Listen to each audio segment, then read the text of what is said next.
అందరికీ క్రీస్తునామ శుభములు. చిన్న ప్రార్థన చేసుకుందామండి. పరలోకమందున మా తండ్రి,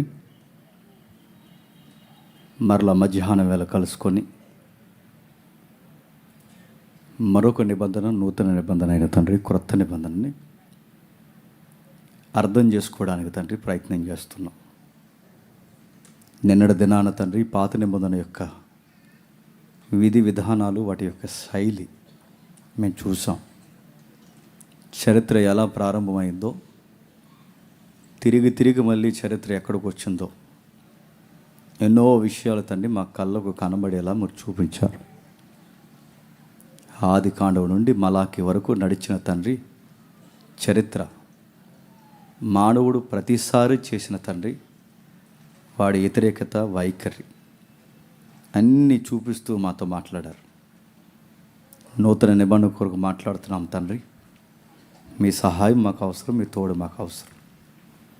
మా జ్ఞానమును మా లాజిక్లో ఉపయోగించి తండ్రి ఇక్కడ వాక్యం చెప్పగా మేము ఏదైతే ఆసక్తి కలిగి ప్రిపేర్ అయ్యామో దాన్ని మాకు జ్ఞాపకం చేయండి.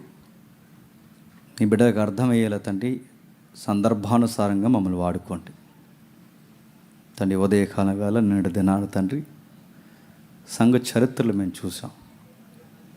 క్రైస్తవ రాజ్యం, క్రీస్తు రాజ్యం తండ్రి ఎంత గొప్పదో తండ్రి చరిత్రలోంచి మేము చూడగలిగాం. అందుని బట్టి మీకు స్తుతులు. మరికొన్ని సంగతులు మాకు అందిస్తారని కోరుతూ క్రీస్తునామని ప్రార్థన సమర్పిస్తున్నాము తండ్రి. ఆమె. ఎవరైనా బయట ఉండిపోతే వచ్చామని చెప్పండి. నిన్నటి దినాన్న పాత నిబంధన చరిత్ర ఎంతమంది ఉన్నారు? ఓకే, ఒకసారి జ్ఞాపకం చేసుకుందాం. పాత నిబంధన మనం జ్ఞాపకం చేసుకున్నప్పుడు దాని యొక్క చరిత్రను మనం చూసాం. దాని విధి విధానాలు ఎలా ఉన్నాయో, ఏమేమి రాయబడ్డాయో, దాని చరిత్ర ఎక్కడి నుండి ప్రారంభమై ఎక్కడికి ముగిసిపోయిందో మనం చూసాం. బైబిల్ని దేవుడు ఏ ఉద్దేశాలతో గౌరవించి రాశాడో చూసాం. ఏ విధానాలతో గౌరవించి రాశాడో చూసాం. బైబిల్ని దేవుడు ఇలా అన్నాడు, నా ఆవేశంతో రాశాను అని. మానవుడిని తయారు చేసినప్పుడు తన ఊపిరి ఊది జీవాన్ని ఇచ్చాడన్నది ఎంత వాస్తవమో, లేఖనము పరిశుద్ధాత్ముడితో రాయబడుతున్నప్పుడు కూడా లేఖనానికి కూడా జీవం ఇచ్చాడట. అందుకే బైబిల్ తనను గూర్చి తాను ఏమని స్టేట్మెంట్ ఇచ్చుకుందంటే, ఈ మాట నరాలలోనికి, మూలుగుల్లోనికి విభజించినంత మట్టుకు వెళ్ళగలుగుతుంది. ఎందుకు వెళుతుంది? దానిలో జీవం ఉంది కనుక. మీరు ఏ మోటివేషనల్ స్పీకింగ్ మీరు చేసినా మనుషులు మారుతారో లేదో నాకు తెలియదు, కానీ ఈ మాటను చెప్పగలిగే విధానంలో సరిగ్గా చెప్పగలిగితే మనుషులు మారుతారు. అందుకే దానిలో జీవం ఉంది, ఒక గొప్ప స్థితిగతులు ఉన్నాయి. అలాంటి గ్రంథాన్ని మనం ధ్యానిస్తున్నాం. ఇంకా ఏమన్నా ఉండదు నాన్న. ప్రకృతిలో తన గుణగణాలు చూపించి నన్ను తెలుసుకొని రా అని దేవుడు ప్రకృతిని చూపిస్తే, కొండకు మొక్కాం, నదులకు మొక్కాం, చంద్రుడికి సూర్యుడికి మొక్కాం, నక్షత్రాలకు మొక్కాం. ఏ ప్రకృతిని అయితే చూసిన లక్షణాలు తెలుసుకోమని దేవుడు కోరుకున్నాడో ఆ ప్రకృతినే మొక్కడం ప్రారంభించాం. అందుకే దేవుడు డిసైడ్ అయ్యాడు, వీడికి ఇవ్వాల్సింది ప్రకృతి కాదు బైబిల్ అని. అందుకే ఆ బైబిల్లో నుంచి తన లక్షణాలు మనకు చూపించాడు. ఇది రెండవ నిర్ణయం. అలా పాత నిబంధన ప్రారంభమైంది. దాని గుణగణాలు మనం చూసుకుంటూ దానికి పునాదిగా కొన్ని మాటలు మనం మాట్లాడుకున్నాం. ఆసక్తి వరకు ఏం మాట్లాడుకున్నామంటే, ఎవరు రాస్తారు ఈ బైబిల్ అంటే, ఐగుప్తీల సకల విద్యలు నేర్చిన రచయితలు ఉన్నారు ఇందులో. ఎవరు రాస్తారు ఈ బైబిల్ అంటే, మేడికాయలు ఏరుకుంటున్న పశువుల కాపరులు రాశారని చెప్పాం. ఎవరు రాస్తారు ఈ బైబిల్ అంటే, మేధావులు, ఫిలాసఫర్స్కి గ్రేడ్ ఇచ్చుకుంటూ పోతే అందులో టాప్ పొజిషన్ ఉండే పౌలు అనే వ్యక్తి రాశాడని మాట్లాడుకున్నాం. ఫిలాసఫర్సే కాదు, ఇంకా ఎవరు రాశారంటే చేపల బట్టేవారు రాశారు, కూలి పనులు చేసుకునే వాళ్ళు రాశారు, రాజ దర్బార్లో పనిచేసే రాజనీతి శాస్త్రం ఎరిగిన యెషయా లాంటి వారు రాశారు. విప్లవానికి పెట్టింది పేరన్న ఎరిమియా లాంటి వారు ఎదురు నిలబడి శాసనాలు ప్రకటన చేశారు, నెంబర్తో సహా ప్రవచనాలు చెప్పారు. ఇలాంటి రచయితలు దాని వెనక ఉన్నారు కనుకే సుంకుపు మెట్ల దగ్గర కూర్చొని ప్రజల ముక్కు పిండి వడ్డీ పిండుతున్నా సుంకపు మెట్ట దగ్గర కూర్చున్న మత్తయి లాంటి వారు రాస్తారు. అసలు ఈ జాతికి, నైసర్గిక స్వరూపానికి సంబంధం లేని ఒక బయట ఉన్న అన్యుడు, వైద్యుడైన లోకా రాశాడని చదువుకున్నాం. ఇంకేం చదువుకున్నాం? గొర్రెల కాపర్లు రాశారని చదువుకున్నాం. ఇంకేం చదువుకున్నాం? మేధావుల వరుసను పెడితే ఆయనకి ముందు మేధావి కానీ, ఆయన తర్వాత ఇంకా ఏ మేధావి కానీ ఇక రాడు, ఎప్పటికి రాడు. అలాంటి మేధావి అయిన సొలొమోను కూడా వ్యర్థం అని రాశాడని చదువుకున్నాం. ఇంకేం చదువుకున్నాం? 2000 సంవత్సరాల 1500 నుంచి 2000 సంవత్సరాల చరిత్రలో ఈ పాత నిబంధన ఎలాంటి స్థితిగతుల్లో రాయబడింది? ఎబ్రిలో రాయబడింది. క్రొత్త నిబంధన మార్కెట్ స్లాంగ్తో రాయబడింది. దాన్నే బజారు భాష అయిన గ్రీకులో మాట్లాడారు, మార్కెట్ లాంగ్వేజ్లో మాట్లాడారు. ఇంకేం హైలైట్స్ ఉన్నాయి ఇందులో? కాపర్లు అన్నారు, గొర్రెలు కాసుకుంటున్నవారు, మేకలను కాస్తున్నవారు. వాళ్ళేమన్నారంటే యెహోవా నా కాపర్ అన్నారు. కాపరే యెహోవా నా కాపర్ అన్నాడు అన్నాం. ఇంకేం మాట్లాడుకున్నాం? రాజు అన్నాడు, పైకి చూసి యెహోవాయే నా రాజు, దేవా నా రాజా అన్నాడు. ఇంకేం మాట్లాడుకున్నాం? ఆది కాండం నుంచి ఏమున్నాయంటే కథలు ఉన్నాయి, సంభాషణలు ఉన్నాయి, సంఘటనలు ఉన్నాయి, ఆటలు ఉన్నాయి, ప్రేమ గీతాలు ఉన్నాయి, ఏడుపులు ఉన్నాయి, ఆర్తనాదాలు ఉన్నాయి, ప్రార్థనలు ఉన్నాయి. ఇంకేం మాట్లాడుకున్నాం? అక్కడితో ఆగిపోలేదు, చాలా విషయాలు మనం మాట్లాడుకున్నాం. ఈ బైబిల్ విషయాన్ని మనం మాట్లాడుకుంటూ చూస్తే ఒకేసారి నిబంధన పైకి వెళ్ళి చూస్తే ఎవరెవరు ఎక్కడుంటారో మనకి స్పష్టంగా పక్షిరాజు వల్లే చూడగలమని మనం మాట్లాడుకున్నాం. ఇంకేం మాట్లాడుకున్నాం? వీటి ప్రభావం, దీని యొక్క తీవ్రత, దీనికోసం అసూలు బాసిన భక్తుల యొక్క చరిత్ర మాట్లాడుకున్నాం. బైబిల్ అందించడానికి వారు తీసుకున్న నిర్ణయాలు ఎట్టివో మనం మాట్లాడుకున్నాం. అయితే ఇన్నిటి పరిశీలనలో మనం పరిశీలించే పరిశీలన ఏంటో, 4 పరిశీలనలు, ఆ పరిశీలన ఏంటో మనం చూస్తాం. మొట్టమొదటిది వచనం వెంబడి వచనం చదువుతారు, ఇదొక పద్ధతి. రెండవది ఒక టాపిక్ తీసుకుంటారు, దాని మీద ఆది కాండం నుంచి ప్రకటన గ్రంథం వరకు ఎలా ఉందో చూస్తారు. అంటే మానవుడు ఇదొక టాపిక్, పాపం ఇదొక టాపిక్, దేవుడు ఇదొక టాపిక్, పరిశుద్ధాత్ముడు ఇదొక పాఠం. ఇది మరొక పద్ధతి చదివేదాం.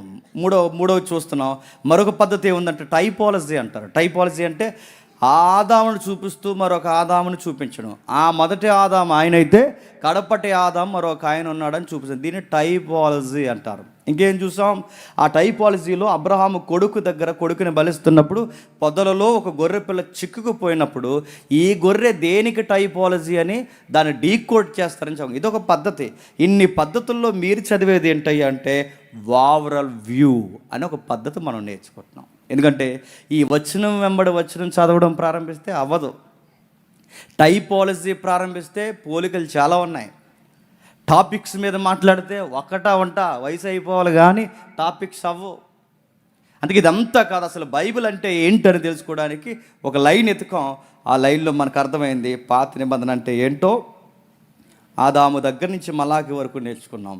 ఆదాముకి మలాకి మధ్యలో చరిత్ర ఎక్కడ ప్రారంభమైంది, ఎక్కడ ఆగింది, మళ్ళీ ఎక్కడికి తిరిగి వచ్చిందో చూసాం. ఆ తిరిగి వచ్చిన చరిత్ర మనం ఒక దిక్కున ఆగిపోయాం. ఏ 430 సంవత్సరాల నుంచి అయితే బయటకు వచ్చారో మళ్ళీ అదే 400 సంవత్సరాల దగ్గరకు వచ్చి నిశ్శబ్ద కాలంలో ఆగిపోయారు. దేవుడు వాళ్ళతో మాట్లాడడం మానేశాడని చూసాం. అక్కడ ఆగాం. ఇప్పుడు స్టార్ట్ అవుతుంది క్రొత్త నిబంధన. చూద్దాం ఒకసారి ఏముంది క్రొత్త నిబంధనలో చూద్దాం. క్రొత్త నిబంధన అనగానే ఇది ఏదో కొత్తగా ఉంటుంది అనుకోకండి. ఇది బండ గుర్తుపెట్టుకోండి. క్రొత్త నిబంధన అనగానే ఏదో క్రొత్తగా ఉంటుంది అనుకోకండి. పాత నిబంధనలు ఉన్నదే క్రొత్త నిబంధన. మరలా పాత నిబంధన క్రొత్త నిబంధన అంటున్నామంటే ఇప్పుడు క్రొత్త నిబంధనలు ఏదో కొత్తగా ఉంటుంది అనుకోకండి. కొత్తదేమీ లేదు.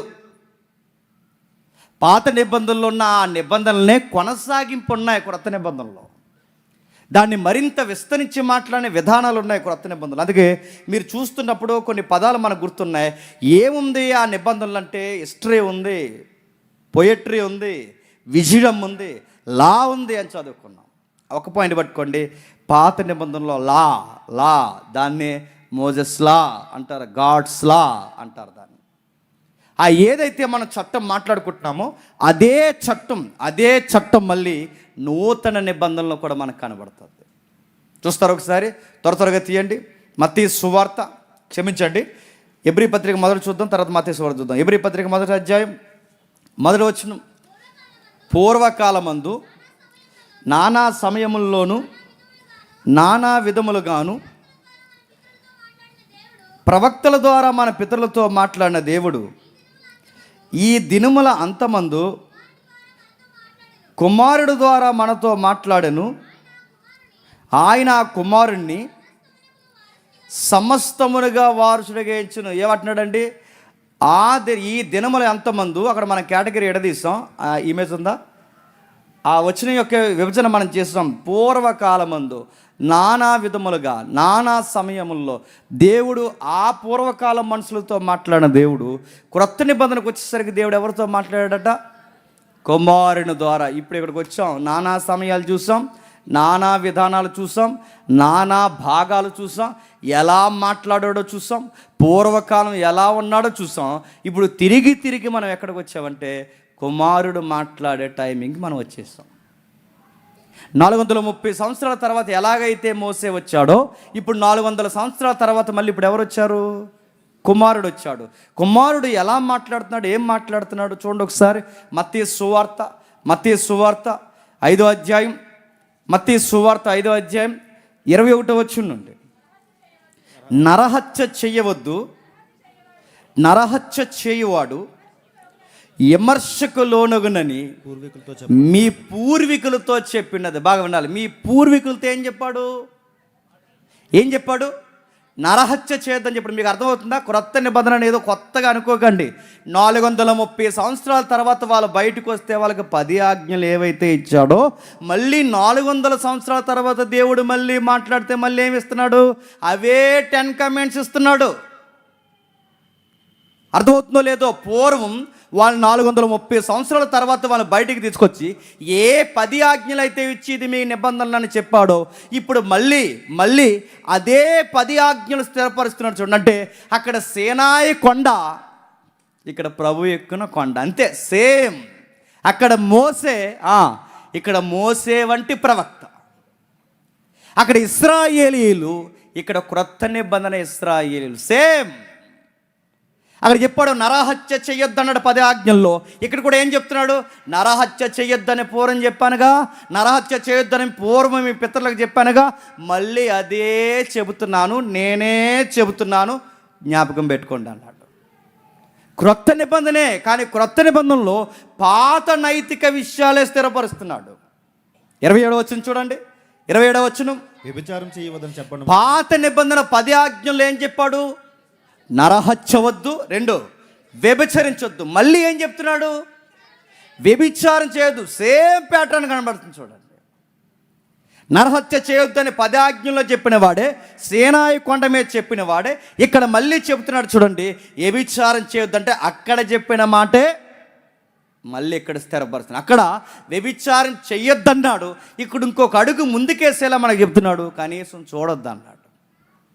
అక్కడ నరహత్య కత్తెత్తి నరిగితే పాపం అన్నాడు, నరకాలని ప్లాన్ చేయడమే తప్పు అన్నాడు. ఆ నిబంధనకి తేడా ఏంటంటే గ్రావిటీ పెంచాడు, దాని తీవ్రత పెంచాడు, దాన్ని పాటించే విధానం. హృదయ లోతుల్లో నుంచి ధర్మశాస్త్రం రాయాలనుకున్నప్పుడు అక్షర రూపంగా రాసి ఆజ్ఞనిచ్చాడు. ఇప్పుడు ఎక్కడ రాయాలనుకున్నా తెలుసా? నీ హృదయంలో జాగ్రత్త. హృదయంలోనే నరహత్య జరగొద్దు, హృదయంలోనే వ్యభిచార తలంపులు రావద్దంటే ఇప్పుడు నిబంధన నీకు అక్షర రూపంగా కాదు, మరి మనసు అనే ధర్మశాస్త్రం అంటే నీ హృదయం మీదే, నువ్వు లోపల నుంచే చాలా జాగ్రత్తగా ఉండాలంటున్నాడు. ఇంకేం రాస్తున్నాడు చూడండి, 33వ వచనం, మరియు నీవు అప్రమాణము చేయక, నీ ప్రమాణములను అప్రమాణం చేయక అంటే దాని అర్థం ఏంటండి? నరహత్య చేయొద్దు అన్నాడు, అర్థమైంది. వ్యభిచారం చేయొద్దు అన్నాడు, అర్థమైంది. అప్రమాణం అంటే ప్రమాణం చేయొద్దు, దాని అర్థం ఏంటి? అబద్ధాలు ఆడకరా అని చెప్తున్నాడు. 10 ఆజ్ఞలు అబద్ధాలు ఆడొద్దు అన్నది ఏదైతే చెప్పాడో మళ్ళీ అదే చెప్తున్నాడు. ప్రమాణం అంటే నువ్వు మాట తప్పితే అబద్ధికుడు అవుతావు. ఆ అబద్ధాలు ఆడకుండా ఉండాలంటే ప్రమాణాలు చేయకు. నువ్వు ప్రమాణం చేసి మాట తప్పితే అబద్ధికుడు అవుతావు. అందుకే అబద్ధం ఆడొద్దు. ఏదైతే పాత నిబంధనలు ఉందో అదే చెప్తున్నాడు చూడండి. ఏదైతే పాత నిబంధనలో మాట్లాడో అదే తిప్పి మాట్లాడుతున్నాడు. కాకపోతే ఇక్కడ విచిత్రం ఉంది. ఆ 22లో ఏమంటాడంటే, నేను మీతో చెప్పినదేమనగా. 28లో ఏమంటాడంటే, నేను మీతో చెప్పినదేమనగా. 34లో వచనంలో ఏమంటాడంటే, నేను మీతో చెప్పినదేమనగా. ఇన్నిసార్లు నేను మీతో చెప్పినదేమనగాని ఎందుకు ఇన్నిసార్లు అంటున్నాడో ఈ రోజు ఎవరైతే నేను చెబుతున్నానో నేనైనా కనబడుతున్న ఈ వ్యక్తినే పూర్వం మీ పితరులతో కూడా చెప్పాను. మీ పితరులతో చెప్పింది నేనే, ఇక్కడ మీతో చెబుతున్నది కూడా నేనే. ఆ రోజు 10 ఆజ్ఞలు చెప్పింది నేనే, ఆ 10 ఆజ్ఞలు మళ్ళీ కొనసాగింపు చెబుతున్నది కూడా నేనే చెప్పాను. మీరేదో అనుకుంటున్నారు పాత నిబంధన అంటే ఇశ్రాయేలు జనాంగంగా మీరేదో అనుకుంటున్నారు, యోధ జనాంగంగా మీరేదో అనుకుంటున్నారు. నేనే చెప్పాను ఆ రోజు నేనే చెప్పాను, ఈరోజు నేనే చెప్తున్నాను, ఎల్లప్పుడూ చెబుతున్నది నేనే. మీ పితరులు ఆ రోజు వినలేదు, ఈ రోజు వినలేదు అంటున్నాను. నేను మీతో చెప్పినది ఏమనగా, పాత నిబంధన చూడండి, సీనాయి కొండ మీద చెప్పింది ఆయనే, మళ్ళీ ఈ లాని పునరావితం చేస్తున్నది కూడా ఈయనే.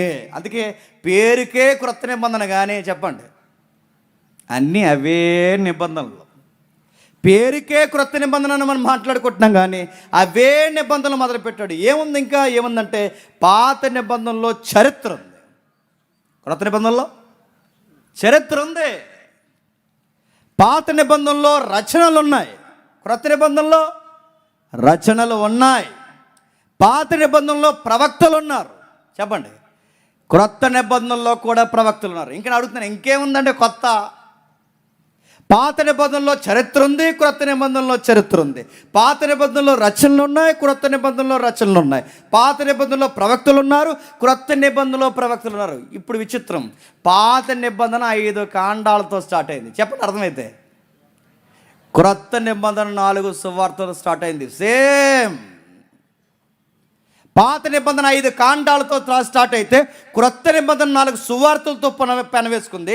పాత నిబంధనలో ఆదాము కనబడితే చెప్పండి, క్రొత్త నిబంధనలో కడపటి ఆదాము మనకు కనబడుతున్నాడు.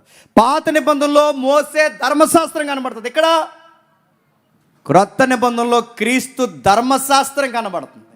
విచిత్రం చెప్పిన, పాత నిబంధన 430లో లేదా పాత నిబంధన 430 చరిత్ర మనం చూస్తున్నప్పుడు చరిత్ర కనబడుతుంది, రచనలు కనబడుతున్నాయి, ప్రవక్తలు కనబడుతున్నారు, 5 కాండాలు కనబడుతున్నాయి, ఆదాము కనబడుతున్నాడు, ధర్మశాస్త్రం కనబడుతుంది. క్రొత్త నిబంధనలో కూడా క్రీస్తు ధర్మశాస్త్రం కనబడుతుంది. ఇప్పుడు డౌటు, పాత నిబంధనలో బాగా వినాలి, పాత నిబంధనలో నిర్గమము అనే ఒక సబ్జెక్ట్ కనబడుతుంది. ఏంటి నిర్గమం అంటే? నిర్గమం అంటే ఐగుప్తి నుంచి విడుదల. కానీ సేమ్ కాన్సెప్ట్ మళ్ళీ కొత్త నిబంధనలు రిపీట్ అయింది. ఎక్కడ రిపీట్ అయింది చూడండి, ఆశ్చర్యంగా ఉంటుంది. లూకాసు సువార్త 9వ అధ్యాయం, లూకాసు సువార్త 9వ అధ్యాయం 31వ వచనం.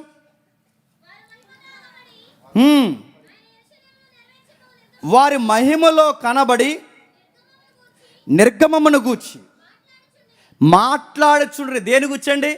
నిర్గమమును గూర్చి. పాత నిబంధనలో 430 సంవత్సరాల తర్వాత వాళ్ళకి వచ్చింది నిర్గమము. ఆ నిర్గమము పేరు మీద రాసిందే నిర్గమాకాండం. అందుకే నిర్గమాకాండంలో ఏముంటుంది తెలుసా? ఐగుప్తి నుంచి ఎలా వచ్చారో స్టోరీ ఉంటుంది, దాని పేరే నిర్గమము. సేమ్ మళ్ళీ ఇంకొక నిర్గమం ఉందంటే మరొక విడుదల కావాలట. ఎక్కడ విడుదల, ఎప్పుడు జరుగుద్దని ఈ నిర్గమమును కూర్చి డిస్కషన్ చేయడానికి ఎవరు వచ్చారట? అదే మోసే, చెప్పండి, అదే ఏలియా. మళ్ళీ అదే మోసే వచ్చి ఆ నిర్గమములో మేము చేసాము, నువ్వు చేయబోయే నిర్గమం ఎప్పుడు ప్రవ్వా అని ఒక మీటింగ్ పెట్టుకున్నారట ఆ రూపాంతరం కొండ మీద. ఆ నిర్గమం ఎప్పుడు జరుగుద్ది, ఎప్పుడు బయటకు వస్తాం, ఎప్పుడు జరుగుద్ది అంటే ఇదిగో ఒకరోజు శిలువ కార్యక్రమం జరగబోతుంది, ప్రపంచానికి నిర్గమము జరగబోతుందని చెప్పాడట. నెక్స్ట్ నిర్గమం బయటకు వచ్చిన తర్వాత ఎర్ర సముద్రం పాయలు చేసేసారు. క్రొత్త నిబంధనలో తన ఎర్రటి రక్తాన్ని పైనుంచి కిందకి వలికించి దేవాలయంలో నీకు నాకు అడ్డుగా ఉండిపోయిన, చెప్పండి, అడ్డు తెరని సీరేశాడు. నేను అడుగుతున్నాను, ఏం కొత్తగా ఉందండి? అదే స్థిరపడుతున్నాడు, అదే స్థిరపరుస్తున్నాడు. అదే మనకు కనబడుతుంది చూడండి. అవే 5 కాండాల్లాగా 4 సువార్తలు కనబడుతున్నాయి. అదే ఆదాములాగా ఈ నెరవేర్చే నిక్కర్సైన ఆదాము కనబడుతున్నాడు. పాత నిబంధనలో మోసే ధర్మశాస్త్రం కనబడుతుంది, క్రొత్త నిబంధనలో క్రీస్తు ధర్మశాస్త్రం కనబడుతుంది.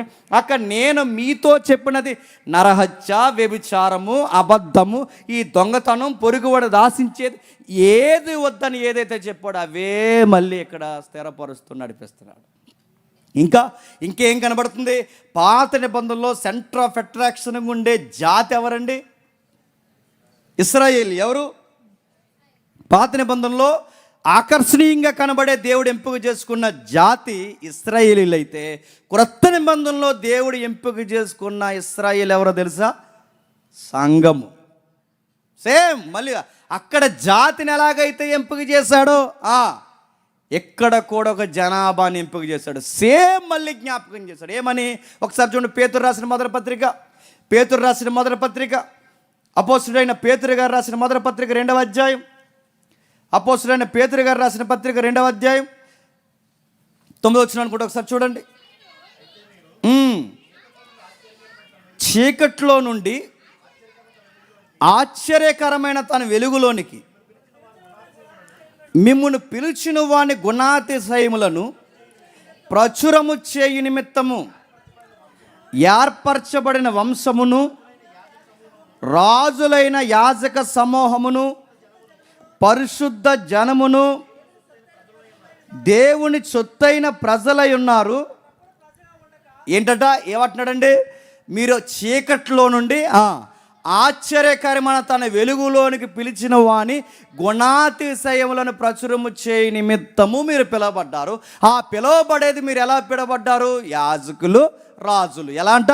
యాజకులు రాజులుగా మీరు పిలువబడ్డారు కనుక ఇప్పుడు పేతురిస్తున్న ఈ స్టేట్మెంట్ పేతురు కొత్తగా క్రొత్త నిబంధనలో చెబుతున్నది కాదు. ఆల్రెడీ ఇదే స్టేట్మెంట్ ఇజ్రాయేల్ జనాంగం కొరకు పాత నిబంధనలో దేవుడు కోరుకున్నది ఇదే. ఎగ్జాక్ట్ అవే పదాలు ఉంటాయి చూడండి. నిర్గమాకాండం 19వ అధ్యాయం 6వ వచనం. నిర్గమాకాండం 19వ అధ్యాయం 6వ వచనం. సమస్త భూమియు నాదే కదా, మీరు యాజక రూపకమైన పరిశుద్ధమైన జనముగాను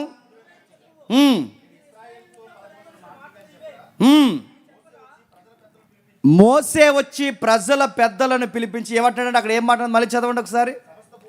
సమస్త భూమియు నాదే కదా, మీరు నాకు యాజక రూపకమైన జనముగాను, మీరు నాకు యాజక రూపకమైన జనముగాను. ఇదే వచనం ఇక్కడ నిర్గమాకాండం 19వ అధ్యాయం 6వ వచనంలో ఉన్న పదమే ఎవరు రాశారు చెప్పండి? అది ఇప్పుడు చెప్పండి. క్రొత్త నిబంధన పేరే చెప్పాలి, మొత్తం పాత నిబంధనే. క్రొత్త నిబంధన పేరే కానీ మొత్తం కొనసాగింపు పాత నిబంధన. కాకపోతే అక్కడ ఇశ్రాయేలు, ఇక్కడ సంఘం, అక్కడ మోసే, ఇక్కడ క్రీస్తు, అక్కడ ఆదాము, ఇక్కడ కడపటి ఆదాము, అక్కడ 5 కాండాలు, ఇక్కడ 4 సువార్తలు. అక్కడ 430 సంవత్సరాలు బానిస బతుకులు, ఇక్కడ 400 నిశ్శబ్ద కాలం తర్వాత ఇశ్రాయేలు యొక్క చరిత్ర. ఆ నూతన ఇశ్రాయేలు యొక్క చరిత్ర బయటకు వచ్చింది. ఆ బయటకు వచ్చిన తర్వాత ఏం జరిగింది? ఇప్పుడు బాగా వినండి. ఎర్ర సముద్రం పాయలైనట్టుగానే దేవాలయం పాయలైపోయింది. అక్కడ మనకు కనబడుతుంది క్రొత్త నిబంధనలో నిర్గమం అంటే పాత నిబంధనలో నిర్గమం నుంచి బయటకు వచ్చిన వెంటనే, అంటే చెర నుంచి బయటకు వచ్చిన వెంటనే, తెర నుంచి బయటకు వచ్చిన ఎర్ర సముద్రం పాయలు చేశారు. ఎర్ర సముద్రం పాయలు చేసిన వెంటనే అడ్డు తెర చిరిగిపోయినట్టుగా మనకు కనబడుతుంది. ఇదంతా ఇలా నడిచి వచ్చిన తర్వాత వీళ్ళు తిరిగి మళ్ళీ ఎలాగైతే చెరలోకి పోయారో సంఘం కూడా మళ్ళీ చెరలోకి పోయింది. సంఘం చెరలోకి పోవడం ఏంటి అంటే, వాళ్ళకి చెర, సంఘానికి శ్రమ. అపోస్తుల కార్యం చదివితే అర్థమవుద్ది. వాళ్ళకి చెర అపోస్తుల కార్యంలో జరిగింది తెలుసా? సంఘము కూడా చెర అనే శ్రమలోకి పోయింది. సేమ్ చరిత్ర జరుగుతుంటుందండి. అందుకే మానవుడు కొత్తగా ఏం తప్పులు చేయడు, ముందు జరిగినవే మళ్ళీ చేస్తాడు. వాళ్ళు చేసినట్టు మనం చేస్తాం. వాళ్ళు ఏదైతే చేశారో అదే మళ్ళీ. వాళ్ళు చెరకు పోయారు, మన వాళ్ళు శ్రమకు పోయారు. ఎలా పోయారంటే చీకట్లో ఉన్న వారిని వెలుగులోకి పిలిచి వాళ్ళకు ఒక సేనాయి భూభాగం గుండా నడిపించి వాళ్ళకు ఒక ధర్మశాస్త్రం ఇచ్చి నన్ను కనుపరిచి లోకానికి ఒక ప్రతినిధులుగా ఉండండి అయ్యా అని ఇశ్రాయేలు జనాంగాన్ని ఒక ప్రతినిధులుగా పెట్టుకుంటే వాళ్ళ ఎలా అయితే సుఖం ఎక్కువైపోయి సుఖాలు మరిగేసి ఒకరికొకరు తిండి ఎక్కువైపోయి కొట్టుకున్నారో సేమ్ సంఘం అలాగే చేసింది. ఏం చేసింది మీకు తెలుసుగా చరిత్ర. కొంచెం టచ్ చేసి నేను త్వర ముగిస్తున్నాను, ఎందుకంటే చాలా పెద్ద ప్రోగ్రాం ఉంది, పెద్ద మనుషులు అందరూ ప్రిపేర్ అయి ఉన్నారు. ఇప్పుడు అలాగే ఇవ్వకపోతే మళ్ళీ ఏడాది పొడికి మా మీద ఫీల్ అవుతారు. చూద్దాం, త్వరగా తెలిసేద్దాం. ఇక్కడ వరకు చరిత్ర వచ్చిన తర్వాత సంఘ చరిత్ర మీరు గమనించండి. దేవుడు పిలుచుకున్నాడు. అక్కడికి వెళ్ళి దేవుడు మోసేని ఎలాగైతే పిలిచాడో, యెహోషువను ఎలా అయితే పిలిచాడో, వ్యక్తులను ప్రవక్తలను దేవుడు ఎలాగైతే పిలుచుకున్నాడో, ఈ చేపలు పట్టే మనుషులను దేవుడు పిలుచుకున్నాడు. ఎన్నిక లేని వారిని పిలుచుకున్నాడు, నీచులైన వారిని పిలుచుకున్నాడు, లెక్కల్లో లేని వారిని పిలుచుకున్నాడు. ఎప్పుడు గుర్తుపెట్టుకోండి, సేవలోకి వచ్చిన తర్వాత మేము పలానా అని చెప్పకండి. దేవుని ఎదుట చాలా అసహ్యంగా ఉంటుంది. మాది పలానా అని చెప్పకండి. నువ్వు పలానైనా పనికిమాలినోడివే, గుర్తుపెట్టుకో. మేము పలానా క్యాస్ట్లు ఎత్తకండి, గొప్పలు చెప్పకండి. మా తాతలు మీసాల మీద ఏ నిలబెట్టారని చెప్పకండి. మా తాతలు నేతులు నాకారు చెప్పకండి. నెక్స్ట్ బాగోదు. మనకంత లేదు, అంత సీన్ ఉంటే దేవుడు. ఎందుకంటే ఏ మనుషుడును ఆయన ఎదుట అతిశయింపకుండానట్లు ఎన్నిక లేని వారిని, నీచులైన వారిని, ఈడాను ఆశ్చర్యపోయే వారిని ఎంపిక చేసుకుంటారు. రాత్రి చూసారా, డ్రగ్గిస్ట్ అంట ఆయన, విన్నారు కదా. గంజాయివా గాల్చేవాడు అటు చూసారా. మీరు మెజారిటీ సేవకుల సాక్ష్యాలు చూడండి. మా తాత ఇది, మా తాత తురుములు ఉండవు, మాకంత దరిద్రులు ఎవరు లేరని చెప్పుకుంటారు. గుర్తుపెట్టుకో. మీరు ఎవరినైనా చూడండి, విచిత్రంగా ఉంటుంది. వీళ్ళు ఎలా సేవ చేస్తారంటే అలాంటి వాళ్ళతోనే సేవ చేస్తాడు. క్రొత్త నిబంధనలో కూడా చేపలు పట్టే వాళ్ళనే పట్టుకున్నాడు. ఎప్పుడో అపోస్తులు 2000 సంవత్సరాల క్రితం పుట్టి సేవ చేశారు కాబట్టి సరిపోయిందండి. ఇదే టైంలో అపోస్తులు పుడితే ఏమంటారు చెప్పండి, ఈ జనరేషన్లో అలాండి అంట. అదో రోగం జనాలు. గుర్తుపెట్టుకుని ఎంత వాకింగ్ చెప్పు, మా ఊలేనట్టుగా మీరుని అన్నారంట. మీ ఓలే ఓలు పోతాం అందరం ఓల్లోకి.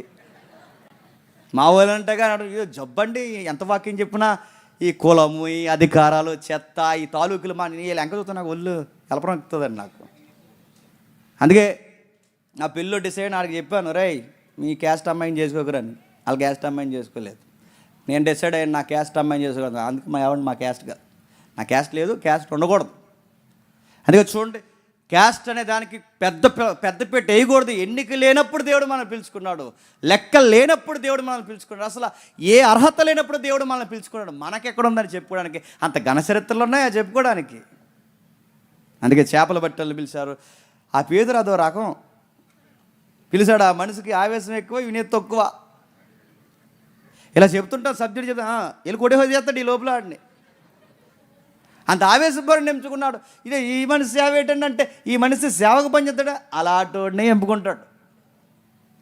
వాళ్ళిద్దరు ఉంటారు అన్నదమ్ములు. వాళ్ళకి సెపరేట్ నిక్ నేమ్ పెట్టాడు యేసుప్రభు వారు, ఉరిమెడివారు అంటే వాళ్ళకి నచ్చపోతే ఆతలోడు అయిపోవడమే. ఇంకా వాళ్ళ అన్నదమ్ములు ఇద్దరు అదో టైపు. ఉరిమెడివారు అంటే వాళ్ళు కంప్లైంట్ చేస్తారు, ప్రభా వాళ్ళు ఎవరు ప్రభా, ఆల్మన్ జోన్లో లేకుండా వాళ్ళెవరు ప్రభా నీ పేరు చెప్పుకుని సేవ చేయాలంటే ఇంకో నువ్వు ఆజ్ఞి వాళ్ళ మీద మెరుగు పడిపోయేలా మేము చేస్తా ఉంటారు అంటారు. మీరు చదివారా?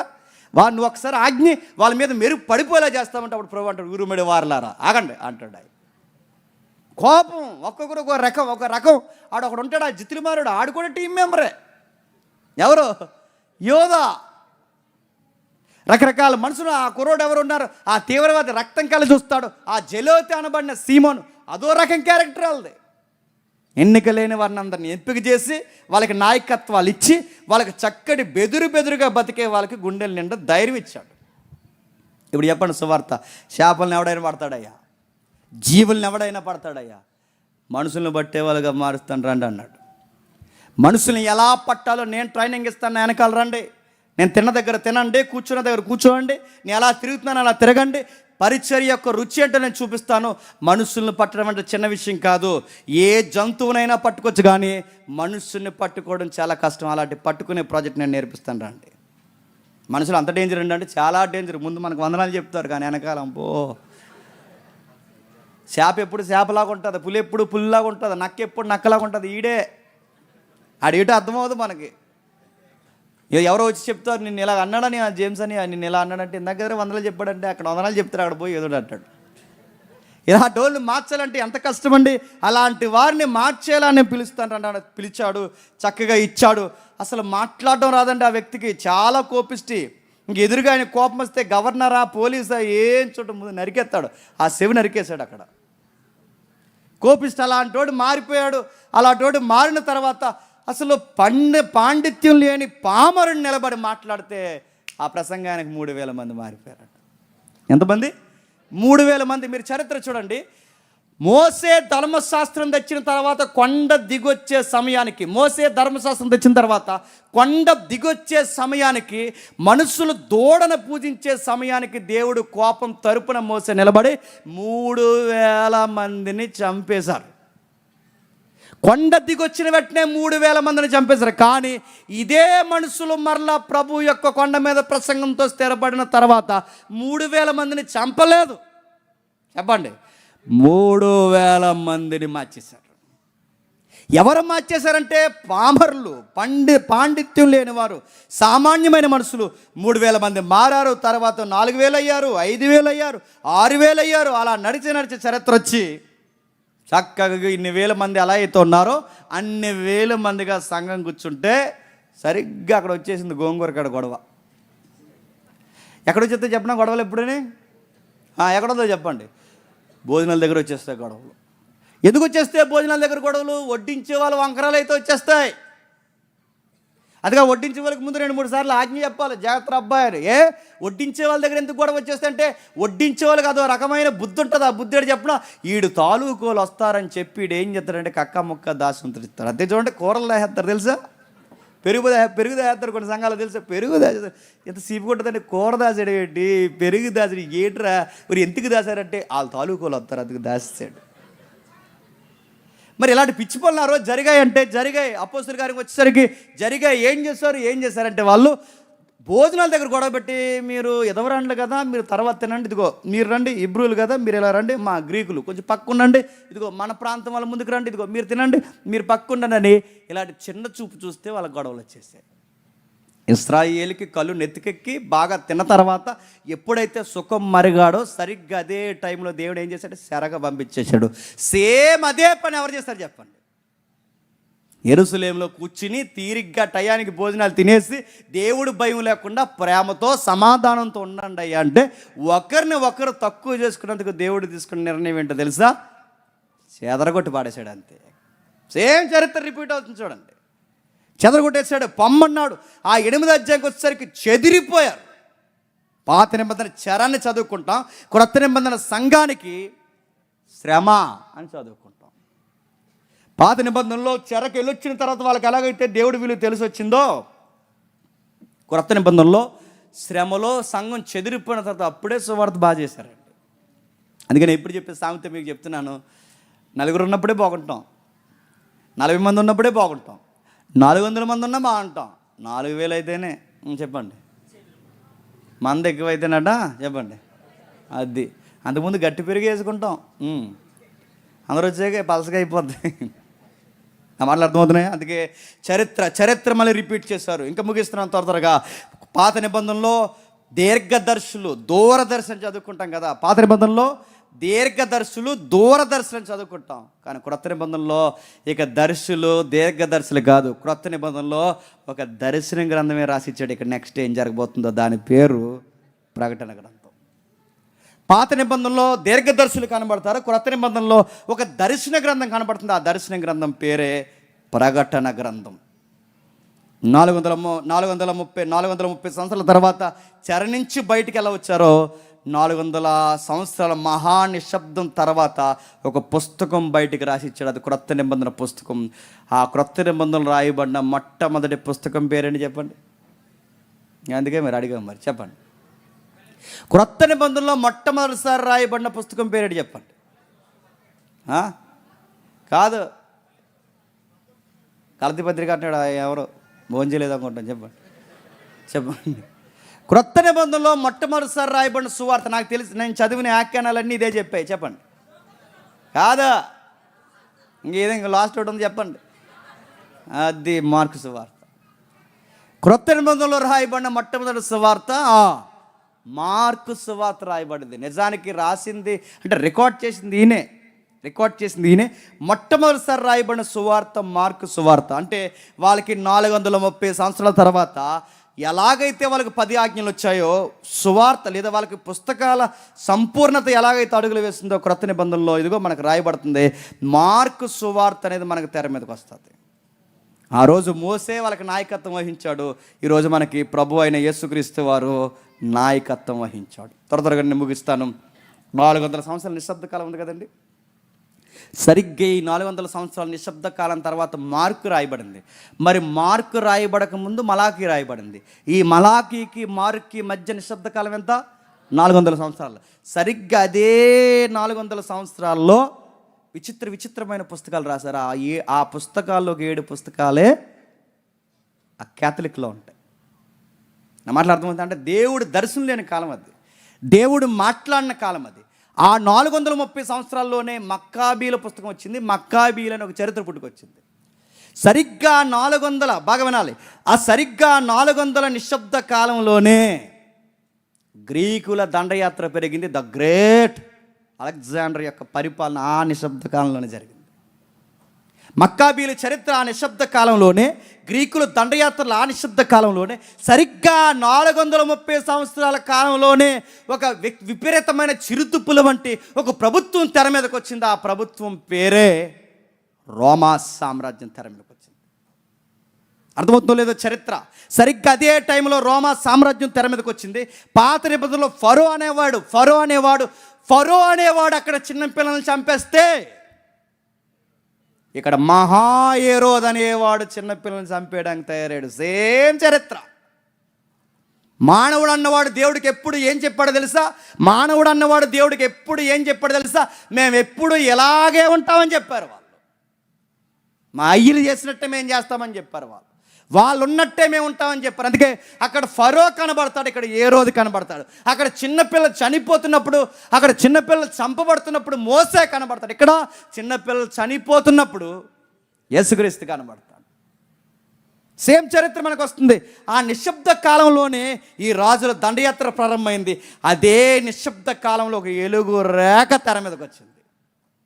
ఆ ఎలుగు రేఖ ఎవరో తెలుసా? బాప్టిజం ఇచ్చి యోహాను. ఎవరు? బాప్టిజం ఇచ్చి యోహాను తెర మీదకి వచ్చాడు. ఏమన్నాడు? వాళ్ళ తల్లిదండ్రులు చెప్పి పంచుతున్నారు. ఏమన్నా లూకాసు సువార్త చూడండి ఒకసారి. లూకాసు